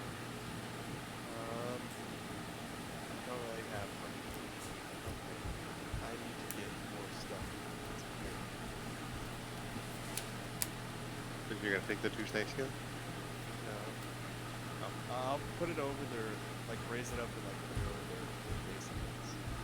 Like kind of like try to make it a little bit more cohesive. Yes, as instead of disturbing the dead, we're going to try to be more respectful in this room. I mean, Completely against our nature. they already stole their wine, or whatever's left of that wine. They're not So- going to drink it. Now, We're here's re- another question. Moving the poison one. Well, whatever it is. So I But- mean, Roll a percentile for me. Whoever was said they were covering the faces with the snakeskin. Roll a d100 for me. give me 1 second. I just- 90. Oh wow. Okay. Okay. As you move the snakeskins to cover their faces, they both instantly awaken and stand up. Uh-oh. It's because you took the wine. Not my fault. I didn't touch them. And they assume a fighting stance, and they say something in a language nobody understands. And then with no response, they say something. It's very broken, ancient common that says, "You have broken our glorious sleep. For this you must atone." They have a defensive stance currently. I go, how? You may pay us 500 gold, or one uncommon or rare magical item. Oh shoot. 500 gold? Yes. Done. I will pay them 500 gold. They immediately drop their attacking stance, or their defensive stance. To clarify though, is that 500 gold total or 500 gold each? 500 gold total. Total. Okay. Okay, hold on. Oh no, I got that. Well, I was going to say, we have several items here. I mean, I don't. We- It's, Okay. it's easy. Boom. Done. All right. My bad, guys. okay. They look to the Alright. stand and say, "Where is our powder? We must go back to sleep." And I go, that ain't my. I paid. Greg offers up the flask of silver powder. They take it from you, put a little bit of the silver in each of the crystal goblets, and then say, "Do you have a beverage we could use?" I got some. Oh, Lord, with the water again. Oh my god. We're pretty sure I- this is an expensive. Can you tell him that this is not expensive wine? This is not a wine. Thank The- you. I got water. This will allow us to be unconscious, but in a semi-aware state. Let us be unaffected by the passage of time, so that we may be mindful of our chambers. Yes. But before you drink, quick question. We are searching. First off, can you read that language for us there? Could you tell us what that says, please? Yes, it says, "Beware, many-eyed God will bring down a fiery death." Okay. Well, thank you. Second question. We are searching for a jade plaque, and I believe.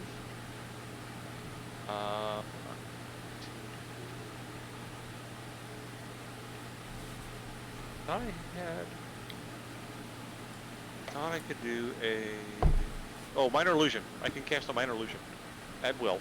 So I will create a minor illusion of the plaque we're looking for, and ask them if they could tell us where we find that, and what is it. We do not know. Okay. Thank you very much. We're sorry to have disturbed your sleep. You see them mix the water in with the powder, and then Snap my fingers real quick, and I change the flavor to strawberry wine. they drink it, lay down, and you see them go back to exactly how they were.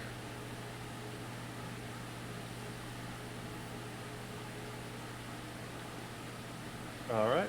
Which door we want? Instead of asking lots of more questions,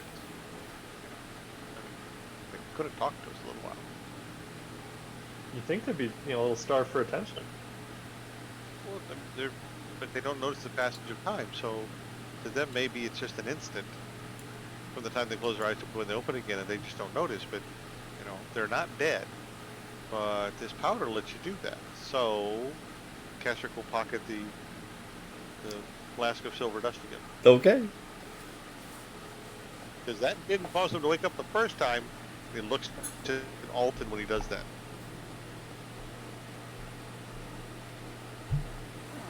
All right. Double doors or single door? The single door's closer to proper size, so that's the proper one to choose. Yep. All right. Well, I'm already leaning on it, so I will open this door. All right. Hermie says it's also. Oh wait, no, never mind. You open the door, and I will be right back as Alton's away as well. I'm back. Perfect timing. Sorry.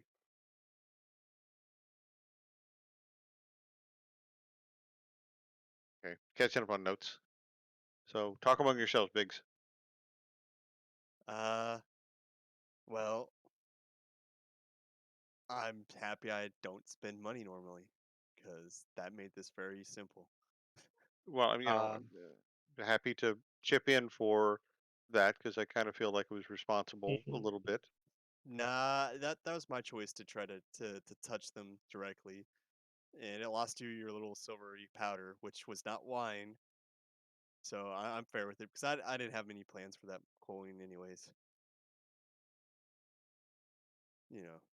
Gold is nice, but if you don't spend it, it kind of just wastes away. this also Uh, had a better outcome than what I had planned on doing. Uh-oh. What? Um, I mean, I thought they were dead, so I was going to try to animate them with Nightcaller, but then they came back up, and then I didn't, and then now they're not actually dead. So I guess that means that I didn't need to waste the Nightcaller. Dodged a bolt right there Yeah, so could we have used Nightcaller back in the room with the cairn, with a Karen. the big clay cairn that we punched a hole in to get the necklace? There are bones if you might. They're You guys bone. I forget. Does it say? it Does it does say it has say to be? either bones or corpse. Huh? I completely forgot about that. Can have a shambling bone pile. I do all 6 of them into one big shambling bone pile. What if you just put all the bones into the pile to begin with? I could do that. But wait, it has to be a humanoid skeleton, so it really would only do one of them. Whoa, Uh, you just but need to it's start taping all the bones together into making one giant human skeleton. Oh yes, you can only animate one, but it doesn't mean you can't, decorate. This is true. I could make it Make super scary. Nope, only animate one, but make him a like bone suit, like a mech suit. By like wrapping with rope all the bones around him, so he's like in an exoskeleton, but he's just a skeleton. So he's an endoskeleton in an exoskeleton. Mm. No, okay. When he comes back, I kind of want to go do that. uh, I honestly don't recommend doing that. I think we're just asking for trouble. Beware, many-eyed god will bring down a fiery death. What is a many-eyed god? What it's many I to me says more than two. I mean, when I think of mini eyes, I think of spiders, but Lolth I don't think has that many eyes. Well, he definitely spider. sees you when you're sleeping. I don't No, know of many spider gods on that as well. I mean, I've traveled far, but I haven't traveled to like spider areas. Um, the only thing I have heard of as many eyes that would resemble a god on my travels is a beholder. Oh, what? Huh? Beholder. It's absolutely What? terrifying. Wait, you're saying Um, behold her? There's no her. Well, there's her back in the room, and I did see her. So are you saying behold her? Is this like a dramatic thing? Are we doing acting and play now? Oh, it's charades. I love charades. Yes, yes, yes. Go ahead. Okay, so play. Woman. What's the third word? No, No. beholder. It's a creature that has many eyes that um stem from a Oh, really big eye, and it is quite terrifying. I normally don't think of them as mini-eyed. You're right, but I normally think because they had that one dominant eye, you know? I'm normally so focused, I guess. Yeah, I haven't actually run into one, but when I stayed with the um draconic community, that the dragonborn community that I was with, they were quite fearful of it. Beholders are no joke. They would definitely be a big problem. Because I mean, they got a lot of different tricks Do up they their sleeves. do they bring fiery death? Are they like a red dragon? No, I'd say they're even worse. Red Dragon, you can expect certain things. Beholders, they have a lot of things are changed, and like things don't work the way they normally work. Like even your small magic might not be as effective as it once or as it normally is. Why do you say my small magic? I cast the same size spell as all you bigs do. Do you?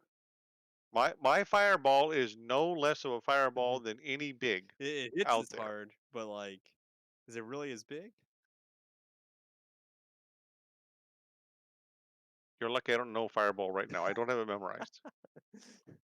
Well, next time we're water people, I'll Okay, play the it's game. okay, Castrick. It's not the size, it's how you use it. Yes. That's what my da always used to say, and Ma always seemed to roll her eyes whenever he said that. But he would say it sometimes quietly when she wasn't listening or he thought she wasn't. But sometimes she just laughed. I never understood the joke. All right, sorry about that. Had to get food, and then I had a phone call. All right, so you open that What call door. with you? Go ahead. Just Hoffman hot dogs.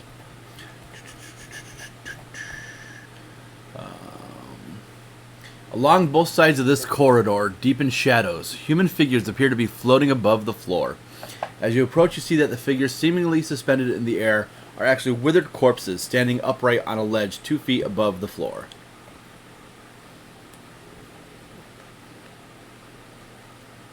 Well, Jackson still has Okay. detect magic going for another couple minutes. Hold on, I forgot you had detect magic up. Let me do this real quick.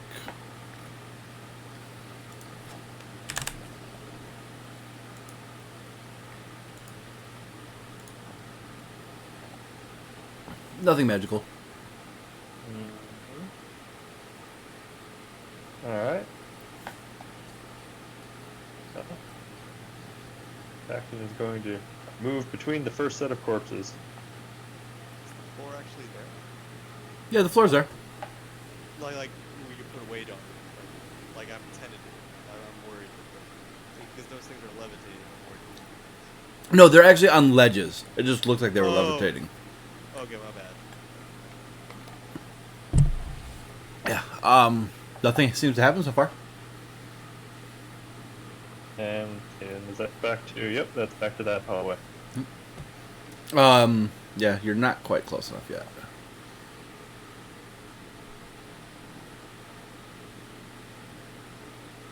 But yes, you do recognize the eagle with the bracelet in its mouth, and there is something magical coming from it. As you continue down the corridor. Yep, figured.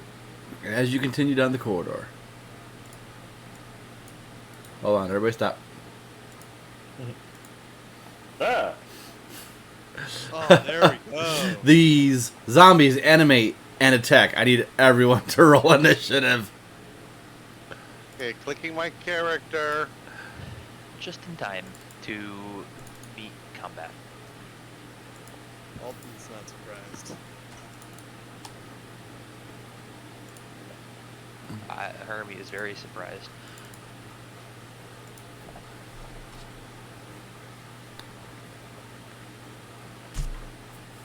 Alton, kind of your thing. Is it? I don't know, zombie, cleric. Alton is flattered that you consider him a cleric, however. he Alton's a pally. doesn't nearly the skills. Acton's Alton a up. cleric, Yeah. and he burned his turned undead on the vampire. We haven't slept yet. Oh, that's right. Yeah. We're doomed. We're gonna die. I mean, if you all come back this way, I do have a fireball.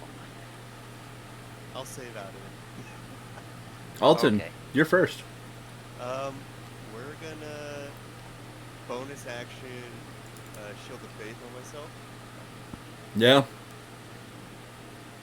Did you say no? No, I said yeah. Okay, and then we're going to go ahead and start swinging. We're just gonna pick one of the zombies down below, and we're just gonna swing and swing.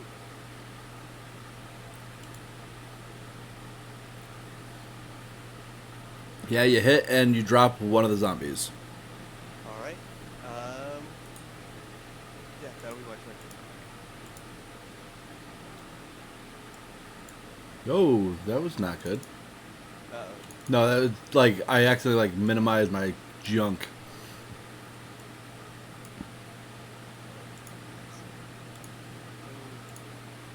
There we go. All right. You know what? Can I actually step 5 feet down?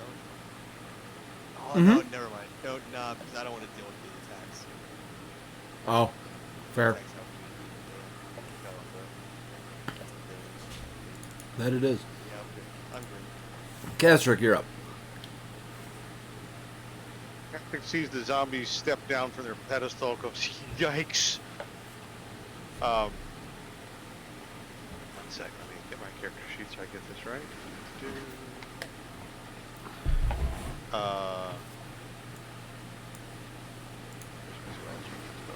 Spells. Yes, oh, it's just yeah, spells.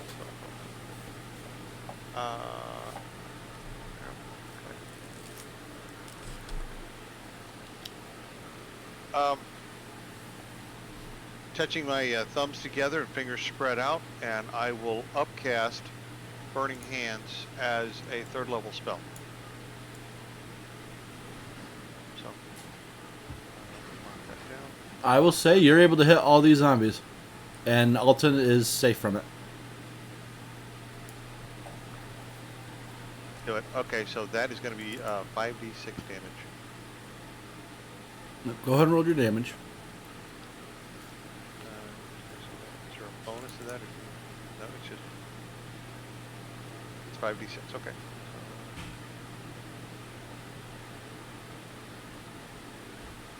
Maybe I'll take that. Alright, if they save, they would still survive. So, I will save for everybody. What's the roll? 13? No, because I have the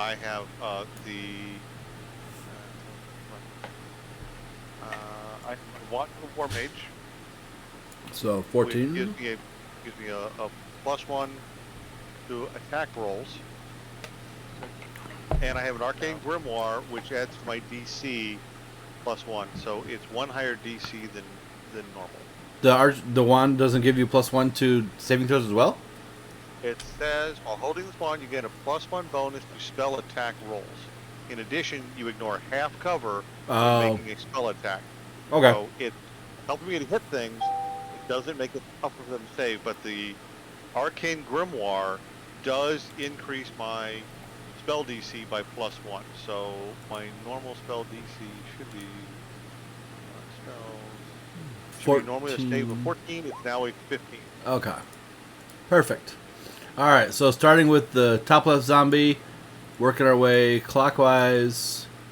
Actually, like this. Alright. Boom. Fail. Fail. That one succeeds. Number 3, so this guy succeeded. Oh, well, let me switch real quick to this. So I'm going to do it as I go. Fail. Fail. This guy's barely hanging on. Next was that one. Yep. Fail.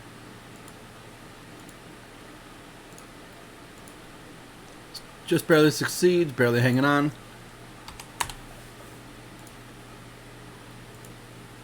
Fail.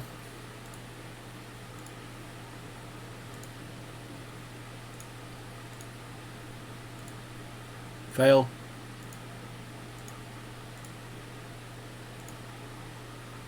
Fail.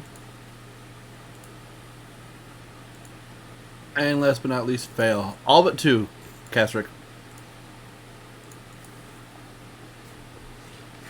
And having done this, Castrick backpedals into the room.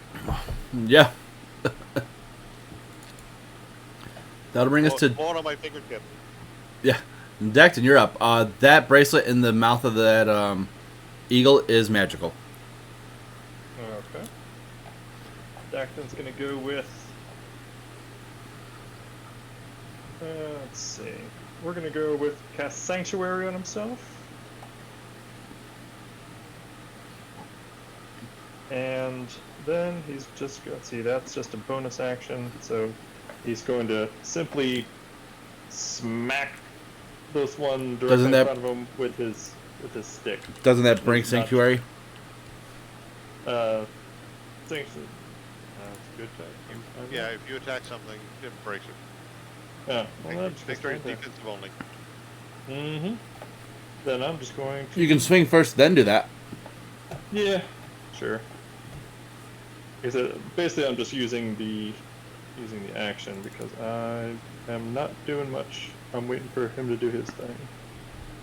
Once I get my page set up, there we go.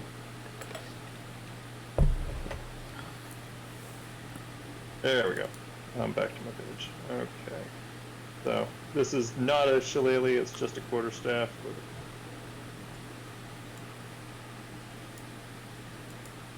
Oh. You go wide and you miss, unfortunately. Okay. And then you cast And Sanctuary then- yourself. Then I will cast Sanctuary. Alright. At the beginning of their turn, I have a reaction. Okay. It is the beginning of their turn. Mm-hmm. Come on, tablet. Give me the thingy. There we go. And this. And this. Halo of Spores. Everything within 10 feet of me has a Constitution saving throw against DC 15, I think.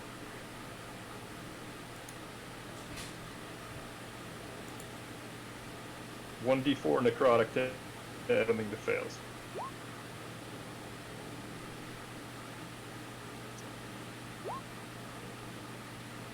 Oh,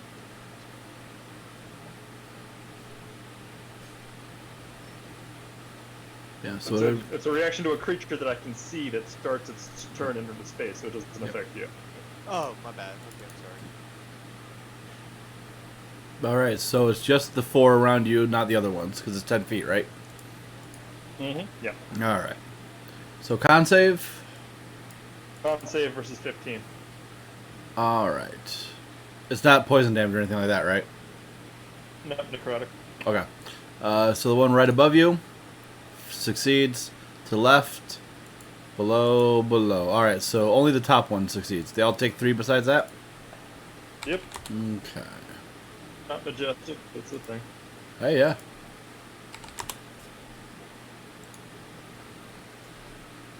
Go.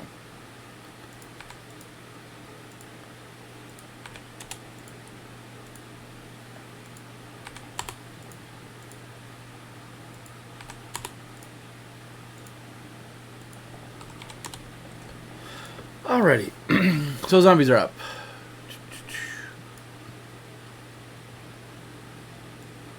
Alright, 2 are going to attack you, Alton. Okay. AC is 20 due to Yeah, no. Oh, the one does hit you. Oh, snap. 4. For 4. I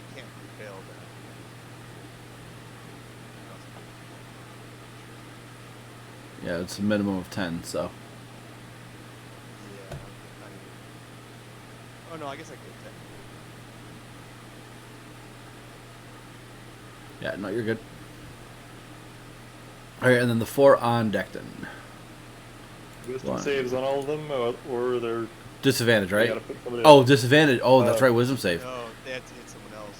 Yeah, wisdom save, or they have to attack somebody else, All or right. lose their attack. So this one will attack They do. Alton then. So with a 4, it misses. Alright, so this zombie will try to hit you. Nope. So attack somebody else? Yeah, he has to either lose his action or attack somebody else. They can't attack me. It wouldn't cause it to attack like its ally though, right? No. Oh, okay. No. So it'll lose its Yeah. action then. The bottom left one succeeds. Mhm. 18 to hit. Yeah, that should hit. For 5 points of bludgeoning damage. And then the Alright. bottom one will fail the save. Alright. And that's it Yeah, for ours. I'm AC 17. So you said 5, right? Yes. Got it. That'll bring us to Hermie.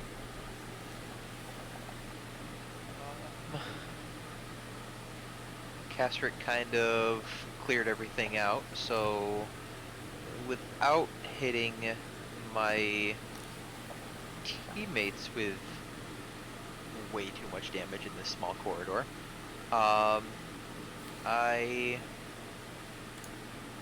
am going to just firebolt this one here. Yep.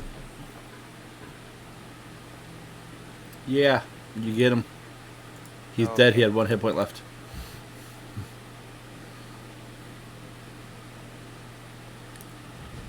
Actually, I will use one of my sorcery points to twin spell that and hit the one next to it as well.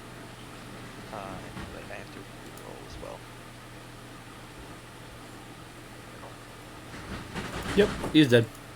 8 AC. Okay. From And what it then looks I like, will there's only 4 left. turn back as well. And then I will be done. Alrighty. That's gonna bring us to Alton. Alright, we're gonna start with the guys in my bottom right. Yep. Hits. And dead. Okay.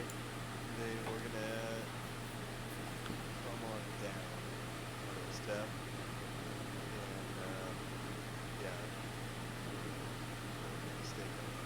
And stay. Okay. Kesrick. Let's see. I have to move in here. Lots of dead bodies to step over. Okay.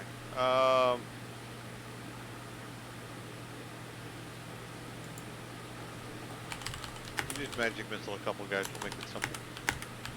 No, we can create it. Actually, hold on. Can I?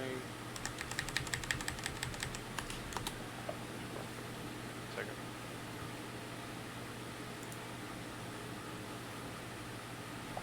Yeah, no.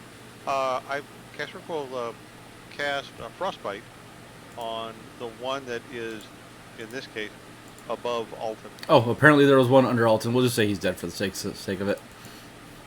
So there's 3 left. I did not see him there. Boom. He was playing dead. Yeah.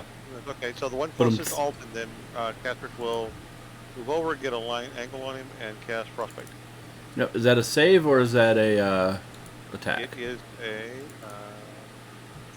target makes a Constitution saving throw, DC 15, 7. He fails. a 1d6 full damage.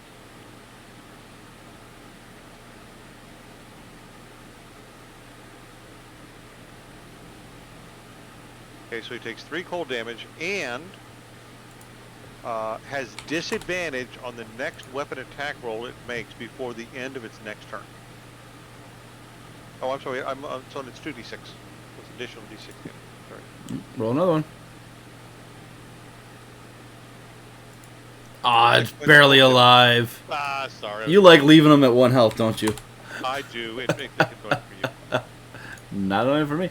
But it lets Alton figure like feel like he's competent because he gets to do the last blow. I'm trying to empower the Bigs to realize their own the great gnome Maslow's hierarchy of needs that Bigs have. It's a fascinating study. Anything else, Gastric?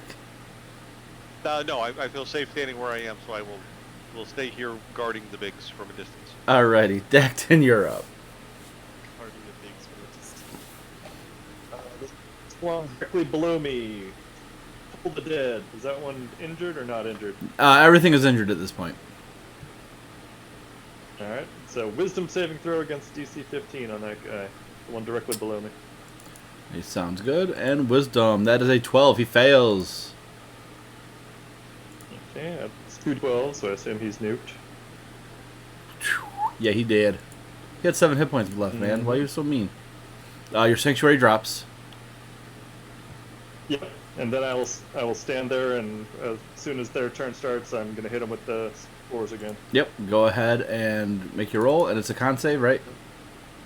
Yeah, is that what I said last time? Yeah, con A 16 and a 13. So the top one saves, the bottom one fails.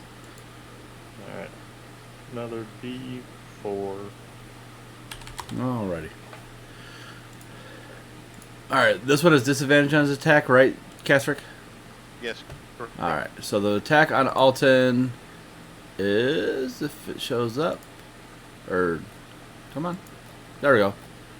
It's a 20. Nope, it's a 10. And then the other one is a 20 on Dacton. Mm-hmm. So, You're welcome. Alton it misses. Dacton, you take 4 points of bludgeoning damage. Stop it. Getting And- bone dust all over me. That's it for them. Hermie, you're up.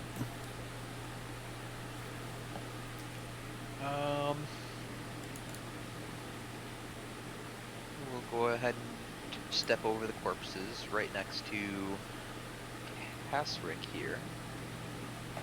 And I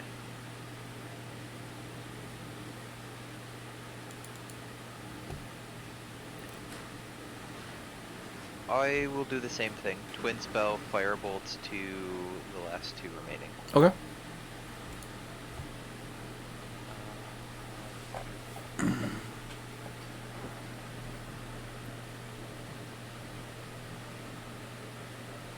Six and 19. Yeah, the roll damage for the second. Yeah, they're dead. They are dead. I need Dacton and Alton to make Constitution saving throws, please. Okay. Remember we get a +4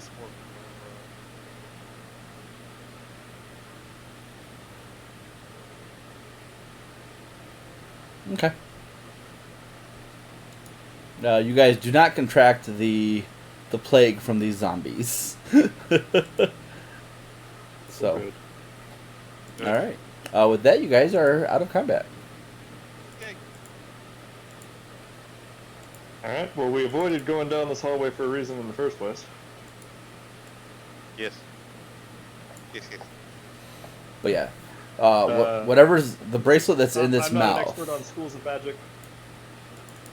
I'm no expert like Hasrick is, but, what can I say about what kind of magic it is? Transmutation, I believe. Okay, I will tell Hasrick and hand with what he will.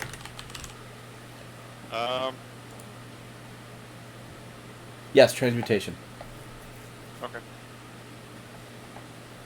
So, okay, that could be a lot of things. Could actually make you grow lungs so it would let you walk into the room with all the weird green gas that kept knocking out somebody earlier. That would work. Or maybe it makes you a big elephant. Or a heffalump could do that too. Or maybe it turns you into a great giant whale. But why would you be a great giant whale in a corridor this size? That would make no sense. No wonder. Or big whale. Who would put a bracelet to turn someone into a great giant whale in a corridor like this? That does not make any sense whatsoever. And then how would you get them back off again? Because whales don't have fingers. So it would be kind of... I will Have mage hand talking the bracelet Dacton's now. just gonna use it. Good. Castric will mage Gonna, hand the bracelet down. quarter staff. What's up? Castric mage hands the bracelet down. Yeah. As you mage hand the bracelet out of there, the beak of the eagle snaps shut, but you are able to get the bracelet. He was a trap.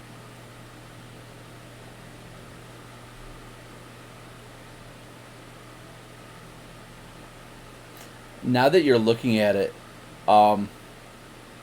this bracelet looks like it's a very large ring or earring or some other piece of stone giant jewelry.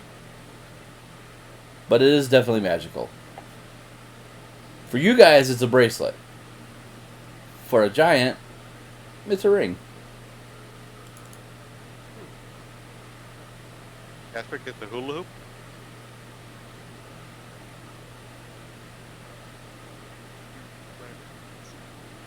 Oh, Dacton, make another concentration check because you did take another hit.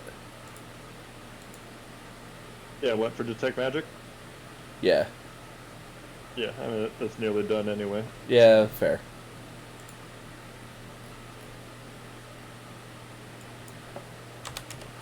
I call it drops, saying whatever. Yeah, no, it's fine. Took 17 seconds, but Yeah. all that together counts as. Alright, yeah, so you guys are out of combat and free to do whatever you wish. You have come full circle in this little area. Yes. Well, yes, but we did not go up the door with the 2 doors out the other side of the sleeping people room. Right, and you do know that Gussel is holding a stone to another pathway as well. Yes, yes. So, can we still hear him yelling Hodor, Hodor, faintly? Very faint.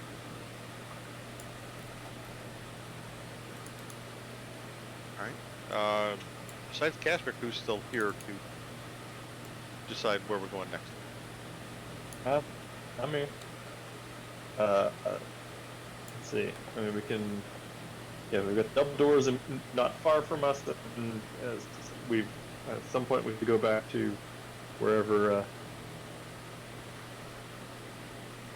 Oh, we can Wherever go we back left to, Gussel. yeah, we go back to Gussel and then proceed up the ramp, or the roller ramp. We could do that, although seems like a weird way to store something or put the room beyond that. Not impossible. I don't know. I mean, as odd and strange as this place is, it would make sense that something you'd want to be on the uphill side of those rollers. Or we could go through the big double doors and see where that leads to on the map. I like following the current path that we're on for the double doors.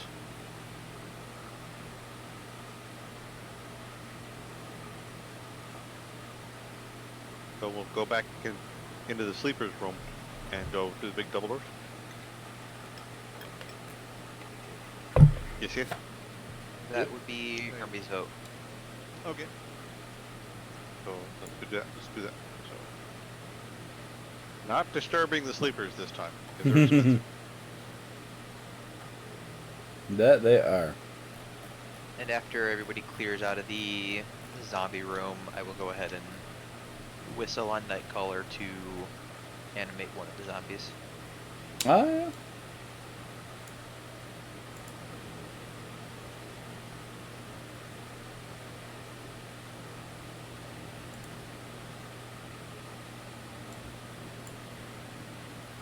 You did tell the party you're doing that, because otherwise we're going to turn around and think it's another zombie coming to get us. You can definitely hear the whistle. Okay, just check it. You probably don't have control of that one. These zombies only have 10 health instead of the 22.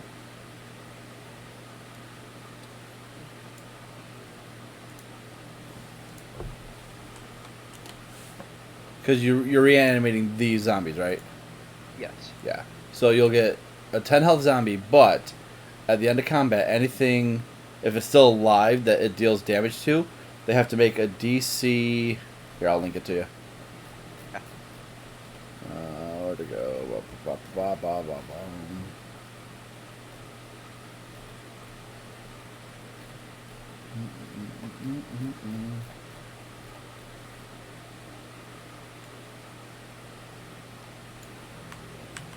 Can you animate more than one zombie?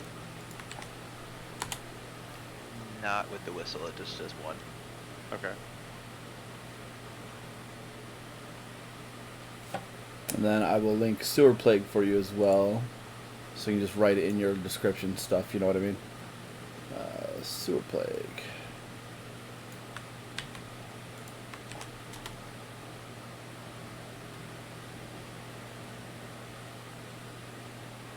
I'm glad I do not have sewer plague. And it would have been after 1 hour instead of 1d4 days, because of the way theirs is. So just keep that in mind.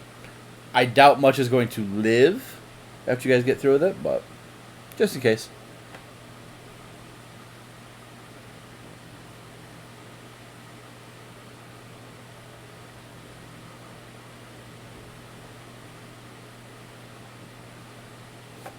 Alright.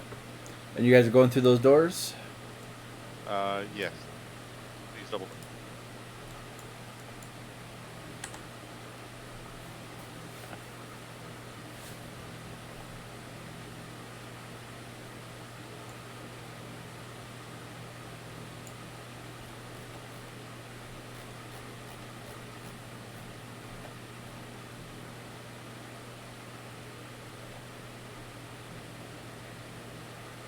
Four long hallways.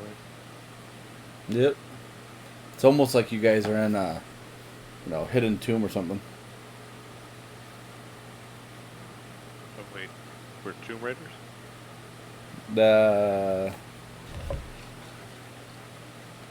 We get like dramatic music. No, I don't want to get copyright infringed. It belongs in a museum. Yep.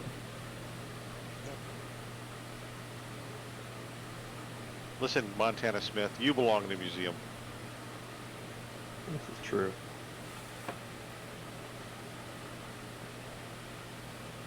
How about we have the zombie open the door? Oh yeah.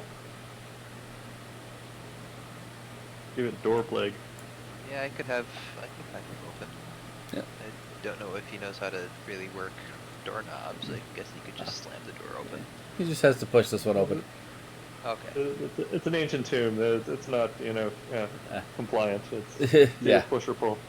You push over the zombie pushes over the door, and a bitter stench assails the senses as you lay eyes on the room ahead.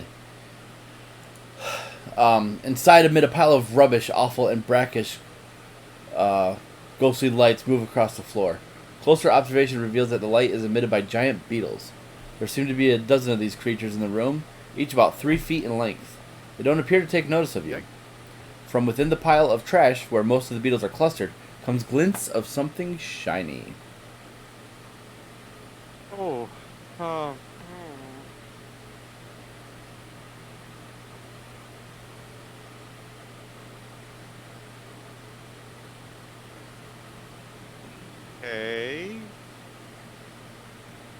Well, we're just gonna have to step in there. So we need to get through. So if we really don't want to risk it, I can basically hit that entire room with a fireball.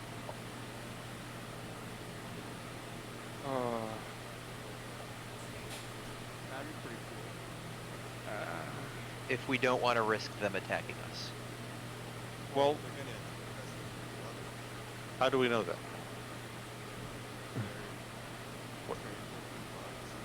Oh, okay, but wait, did you say they're strange-looking pigs? Bugs. Bug. Oh, bug. Sorry, you gotta get the wax out of my ears. I No, okay. they're Oh, not as big as I. So just well, they're bigger than me, so that makes them big. Yeah, they're almost proper. Anyway, but okay, so it's medium Downside though, it bug. might break whatever is shiny underneath them. That would be the. So the question is, so the rubbish, is it bones? Is it just debris? Is it trash? What is it? Is it leaves? It is. It is just garbage. It's poop. It's, you know, just trash in general. Um, It's a beetle nest. it's a beetle nest. So okay, so if the we can see a door on the far side. Yeah, there are two If the doors in this zombie- room. Okay. So if the zombie walks through the room and doesn't interfere with the beetles, and they don't attack you, then theoretically we could walk through the room and not interfere with the beetles, and they wouldn't attack us. Does that make sense to everybody? Because this is kind of like the lady. If they go after the zombie, then yeah. Right, but it's like the lady in the water room. We talk to her, we walk through it. It's like the two people sleeping. We talk to them, we walk through. We didn't have to fight them. Nothing says we got to fight everything we find. It's like the big crayfish. We didn't fight the big crayfish. I'd be careful because bugs like this, you know, when you made their nest, it wouldn't surprise me if they get a bit defensive. Oh Yep. yes, yes. This is what- But that's why I said send the zombie first. Zombie first. Don't tear it apart. They Well- might not. We don't know until we see what happens. Plus, if he gets to swing at one of them, we'll see how hard they are. But, you know, if they burst into flame when we break them apart, that tells us we don't want to go smashy with them. I guess that's fair. And if we need to, we can go back and get another zombie. Oh, how many times can you use the whistle? Once it animates something, I can't do it for another 7 days. Okay. So, yeah, like did we see the glowing red thing on the beetles? So their lower abdomen has the glow. The ones below their eyes are not glowing currently. Okay, so, but we still see the glow in the lower Yeah, abdomen. it's not enough to give you significant light in this room, though. No, I'm just saying, but if we can see the beetles are glowing red. Yeah. Yeah, You know- it's very faint glow. It's not anything spectacular. Right. I'm just concerned that, yes, fireball is great unless you're dealing with something like, oh, I don't know, red dragon that doesn't like fire because it doesn't care. You know? Well, Red Dragon doesn't care about But big That's logic. why I have the same thing in acid, though. Well, see, that would be much better. You should have brought that up first. We could use the acid, but the acid also eat away all the trash and the garbage. So it has to be like cleaning up the room. Maybe they'd like if we cleaned up the room for them. Maybe they're tired of living in this, you know, big mess. They'd like to just have very neat and orderly thing. You know, that would be very good. So you should go forward talking to them. Send in the zombie. I will send in the zombie to open this door. Okay. Zombie goes in, opens the door, and can move through. Okay. At the sound of the door opening, the beetles kind of like two of the beetles kind of go over to check things out, but they don't really react. Is there a hole in the ceiling where this junk, where trash comes in from, or do we think they're getting out and bringing stuff back in? They might be getting out and bringing stuff in, but this whole temple is odd. I mean, you have rooms full of water and no source. You know, you have all the sand and then no source. So. Okay.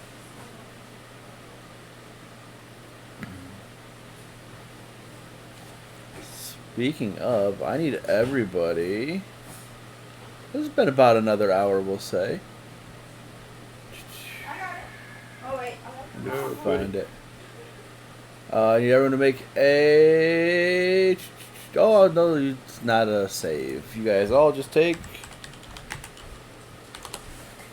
1 point of poison damage from this gas is just still residual in the air.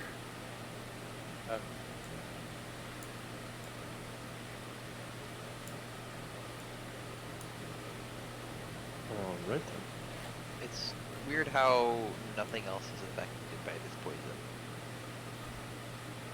Maybe they just built up an immunity to it. Maybe. They'd be pretty bad if they were.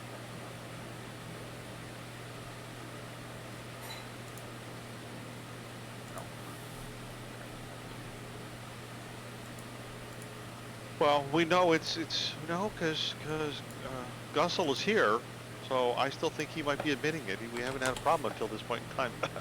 So I You, think you hear a it's very something faint Gussel's dealing cough with. down the hallway as though Gus was affected by it as well. But it was about 20 minutes ago. Because I just remembered him too. Highly suspect. Highly suspect. Okay. YOLO. So fine. Kazric will follow the zombie into the room, and without walking up in against any of the bugs, try to walk through the room, and then out the door the zombie opened. Yeah. They don't seem to react to you.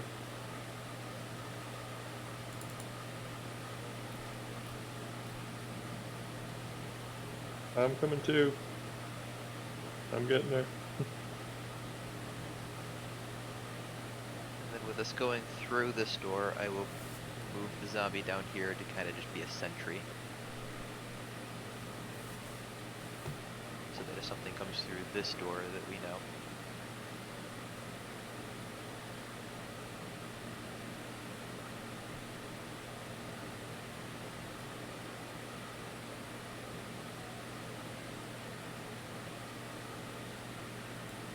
You see a nice long corridor. Because nothing bad's happened at the end of long corridors here.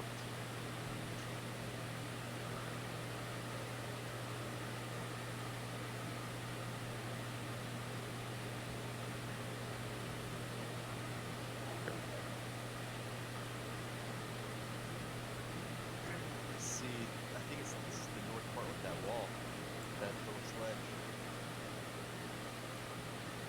That'll look good. It'll be good to see another angle on that thing.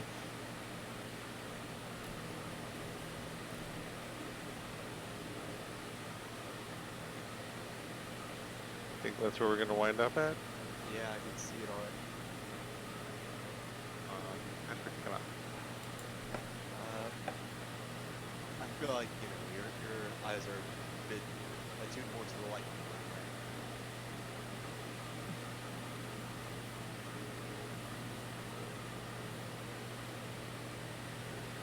Oh, okay, now I can see it.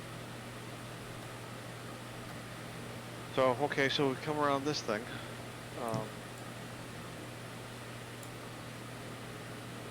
Makes more Understood. sense. The hallway abruptly ends at a blank stone wall.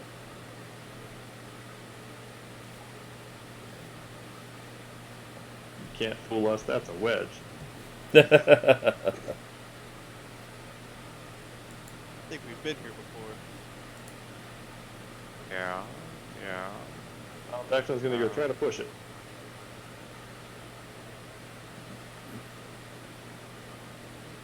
Yeah, pushing on it, it pivots just enough where someone could get by.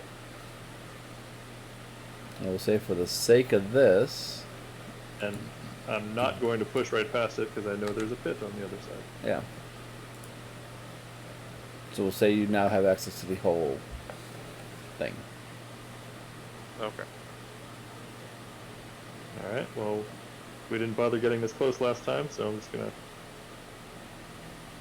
carefully, you know, in a secure fashion, look over the edge and look down in the hole. Yeah, looking into the pit. Where'd it go? It's about 10 feet deep and contains several humanoid skeletons.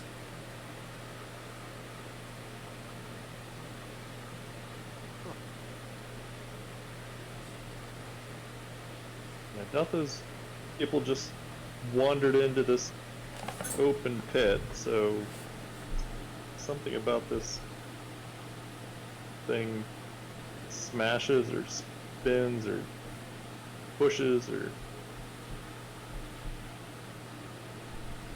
I guess Did you see some humanoid skeletons at the bottom of the pit? Do you see anything else? I'm gonna move myself over there. Alright, so you said I could squeeze past it, Yeah. so I'm right there. Yep. And looking down, Nice you and just see some precarious? skeletons. It's not overly precarious. It's only 10 feet down. Yeah, unless the thing decides to start spinning or pushing or mashing, enderizing.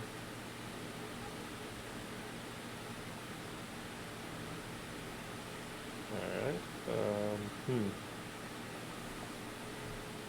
Well, aside from this one feature, we've already been down this entire hall, so I don't know that there's anything to sit here and puzzle out too much.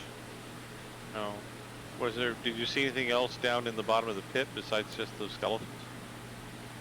I only saw skeletons, but I don't have any magic up right now, and So, can I try to use dancing lights to see the bottom? Yeah, throwing dancing lights down there. There's just skeletal bodies. There's no items or anything like that down there. No glinting of gold, nothing. Does it look- Yeah, but does the pit seem to be bigger at the bottom? Like could this be hiding a passage at a time? Make a perception check. Or investigation, either or.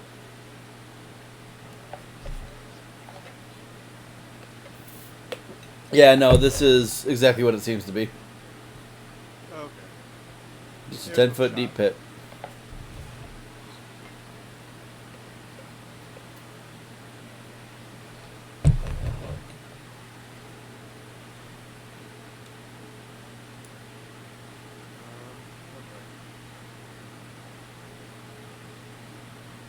Go back and go through the northern door, or do we go back to Gussel and have him shift that block around for us so we can go up the ramp? We might need to go back. That's possible. Yeah.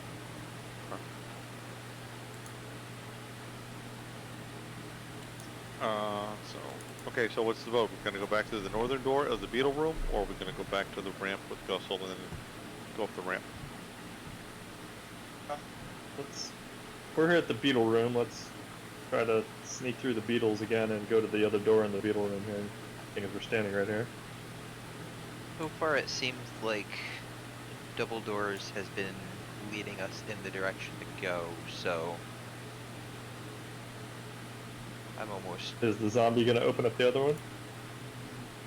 Yeah, Why he not? will go ahead and push it open. Yeah, once again, the zombie opens up, and like because of the sound it makes, two of the beetles come over to check things out. Their feelers kind of hit the zombie, but they don't attack the zombie. They go back to their duties.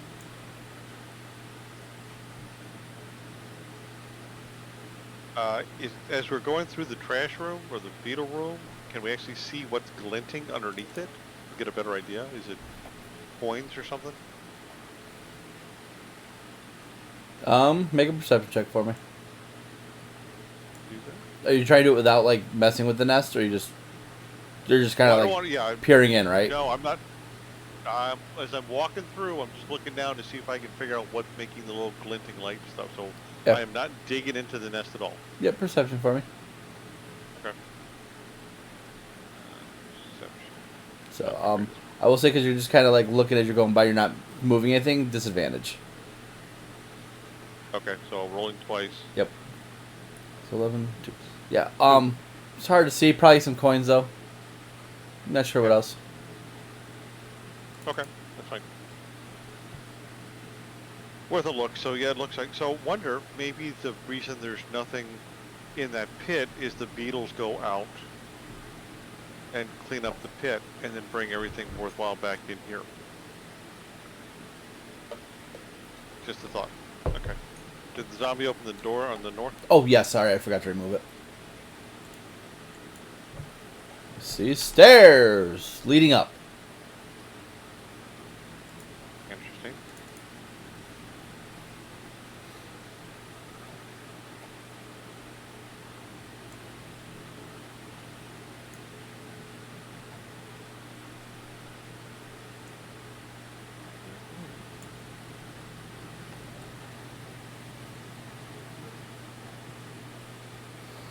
So I'll say that this corridor ascends from south to north in a series of short, gently sloped staircases.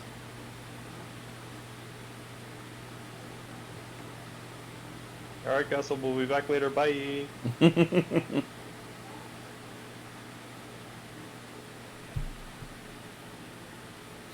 Dacton, as you move forward from here, you feel this slight drop as you're standing out of pressure plates. And a rolling stone from the top, Indiana Jones style, begins crumbling down the stairs. Who has a passive perception score of 15 or higher? Not me. Not me. Nope. Oh, 1 second. Let's see. Passive perception. And nope, I'm only 14. alright. I need everyone to roll initiative, but Okay. you guys are all surprised.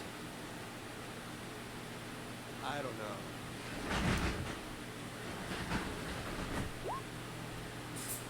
Rolling. And, well, I'm extraordinarily surprised. and because this Alton will be sees the trap coming. kind of funny. Alton's got 15 passive perception? No, Alton got alert. Okay, so you can't be surprised. Yeah, so Alton sees the trap happen, but he's like, "Oh, this doesn't." And because A fatalistic approach. I'm that guy, do I not have that token saved? You know what? We'll use Assoon's token as the ball, because it's kind of accurate. Who's? Usoon.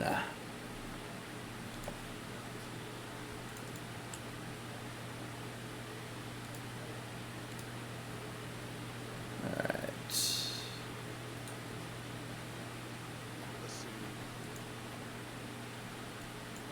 I don't think any...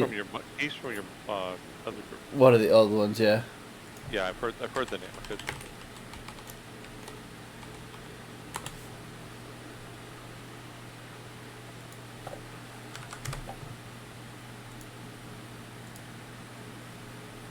Alright, Alton, since you are not able to be surprised, you see this coming down. What would you like to do? Let's see.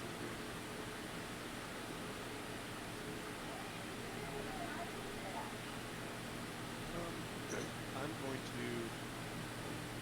We're picking up a small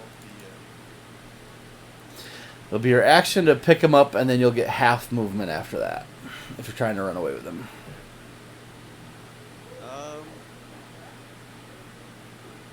You know what? We're just going to.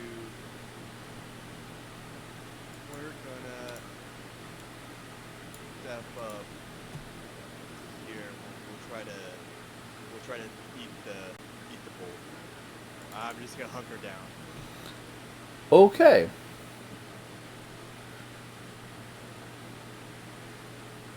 That'll. Alright, so next up is the boulder. The boulder is pleased by this. And it will move Good for initiative. 60... It got a 19. Oh, damn. And you're all surprised anyway, so you skip around anyways. So it's going to roll to here. I need Dacton, Alton, and Castrick to make dexterity saving throws, please. Dacton, you're in my aura. What? Is it Dex? Yes. Of course, I roll like.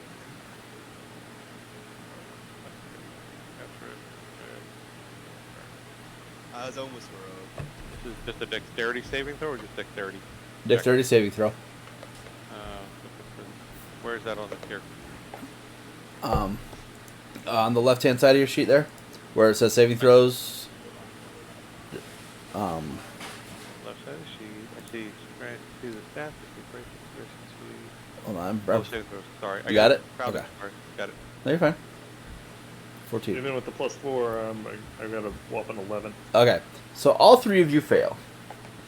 You all take 27 points of bludgeoning damage. everyone, all three of you, to make a percentile throw. You need under a 50.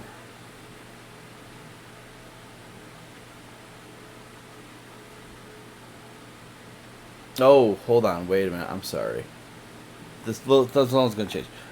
Put the 27 health back, everybody. Alright. Castrick, you do not drop any of your carried any carried items. Decton, you drop your sword or staff, whatever you have. That's Al- that. Alton, you do not drop anything either. Nope. Alton, you're going to take max damage from this stone. You take 50 points of bludgeoning damage. Because you failed by more than 5. The other two, Decton and Castrick, only take 27. I apologize. Still take 27. Yes.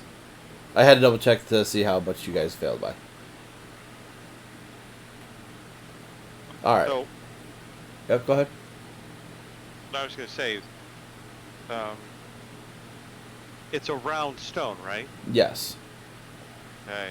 So when a round stone rolls through a flat corridor, there's a gap. And Castrick dived for the gap? You only failed by 1, so I'm going to say no. Come on. And you were also By one. surprised. You were also surprised. So. Yeah, but it had to bounce over 2 bigs to get to me. I think it should be... No, it barreled over 2 bigs to get to you. They failed so bad. And then it'll go. And then because of the surprise round, it goes back to Alton now. Dacton, you're prone on the ground. So. I'm sorry, not Dacton. Alton, you're prone on the ground. But it is your turn. Yeah. I'll stand up. And we're just go 25, 30. Half your movement to stand up, or unless you're dashing. Oh shit, you're right. My bad.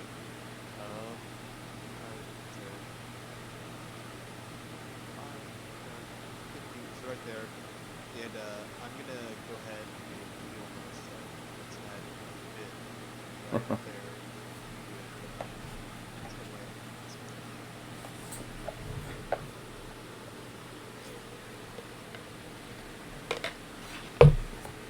there. Alrighty. Anything else? Nope. Alright, next up is the boulder. Wait. Oh, so... Was that the surprise round we just got hammered on? Yes. Yeah. So, okay, so now we've gone back to the top of the round. Which Yeah. is me. Yep. Now, Okay, because of alright. his feat, Alton does not get surprised by the boulder. So he was able to do something. Thank you, understand, okay. So, alright. So, Castrick, you're already... This thing's already barreling over you, so I'm not going to make you roll again. So, because I'm mean, but I'm not that mean. Appreciate Time that. for the zombie and me. Yep, I need you both to make dexterity saving throws as the boulder crashes into the doors at the bottom, busts the doors open, and the beetles come scurrying over, looking for a fight, probably. So, zombie. Yeah, your zombie I mean, takes is just plastered. And then me. You succeed. So, Zombie causes the boulder to bounce a little bit, and he dives to the floor underneath it. yeah, I mean that's pretty much what happens. It just squishes the zombie, and as you hit the floor, it just rolls over you harmlessly. You don't take any damage from this boulder. Oh. I'm absolutely happy right now.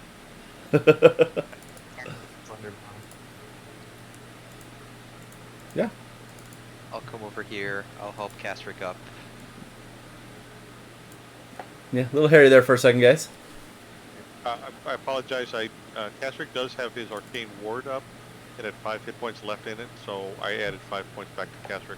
Mhm. But the ward's been negated by the impact.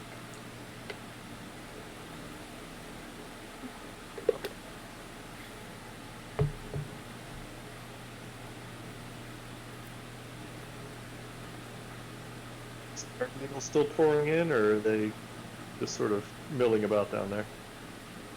Now, it looks like they were getting ready to attack the boulder, but it's since they can't actually do anything to the boulder, they kind of scurry back to their own business. But this boulder is blocking this doorway now. You might need somebody with a decent strength to move it. Or something else. Yeah, or something else. But yeah. And with that, I believe we will call it there for the night. Because it's kind of perfect after a little harrowing adventure there. So let's take a break on the stairs, put ourselves back together again, rest here for a little bit, and we'll call it. So thank you tonight, sir. Great adventure. Thank you to the guys, and I had a lot of fun. Patrick enjoyed it, and so just for I guess your viewers as well.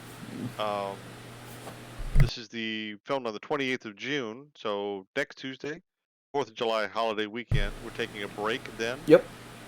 And next event after that should be actually the 12th of July should be the next event. Is that correct? That is correct. Okay. I will, I'll be on travel, but I will send you a Discord text to remind you of that later. So thanks again for tonight. I had a lot of fun, and hope everyone has a good, safe week. Yes, definitely. Let's stop